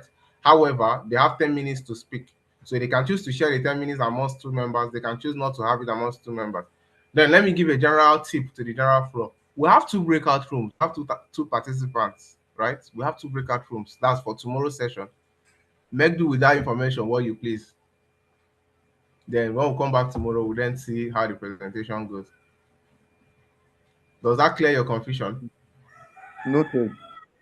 Hint taken. Okay, that being said, the delegation of Tanzania, ably represented by Honorable Ogeneme Gamanase, humbly move the motion for the adjournment of this session to tomorrow, during the 24th day of July 2026 at the forenoon of 12 p.m. West Africa time and 2 p.m. East African time.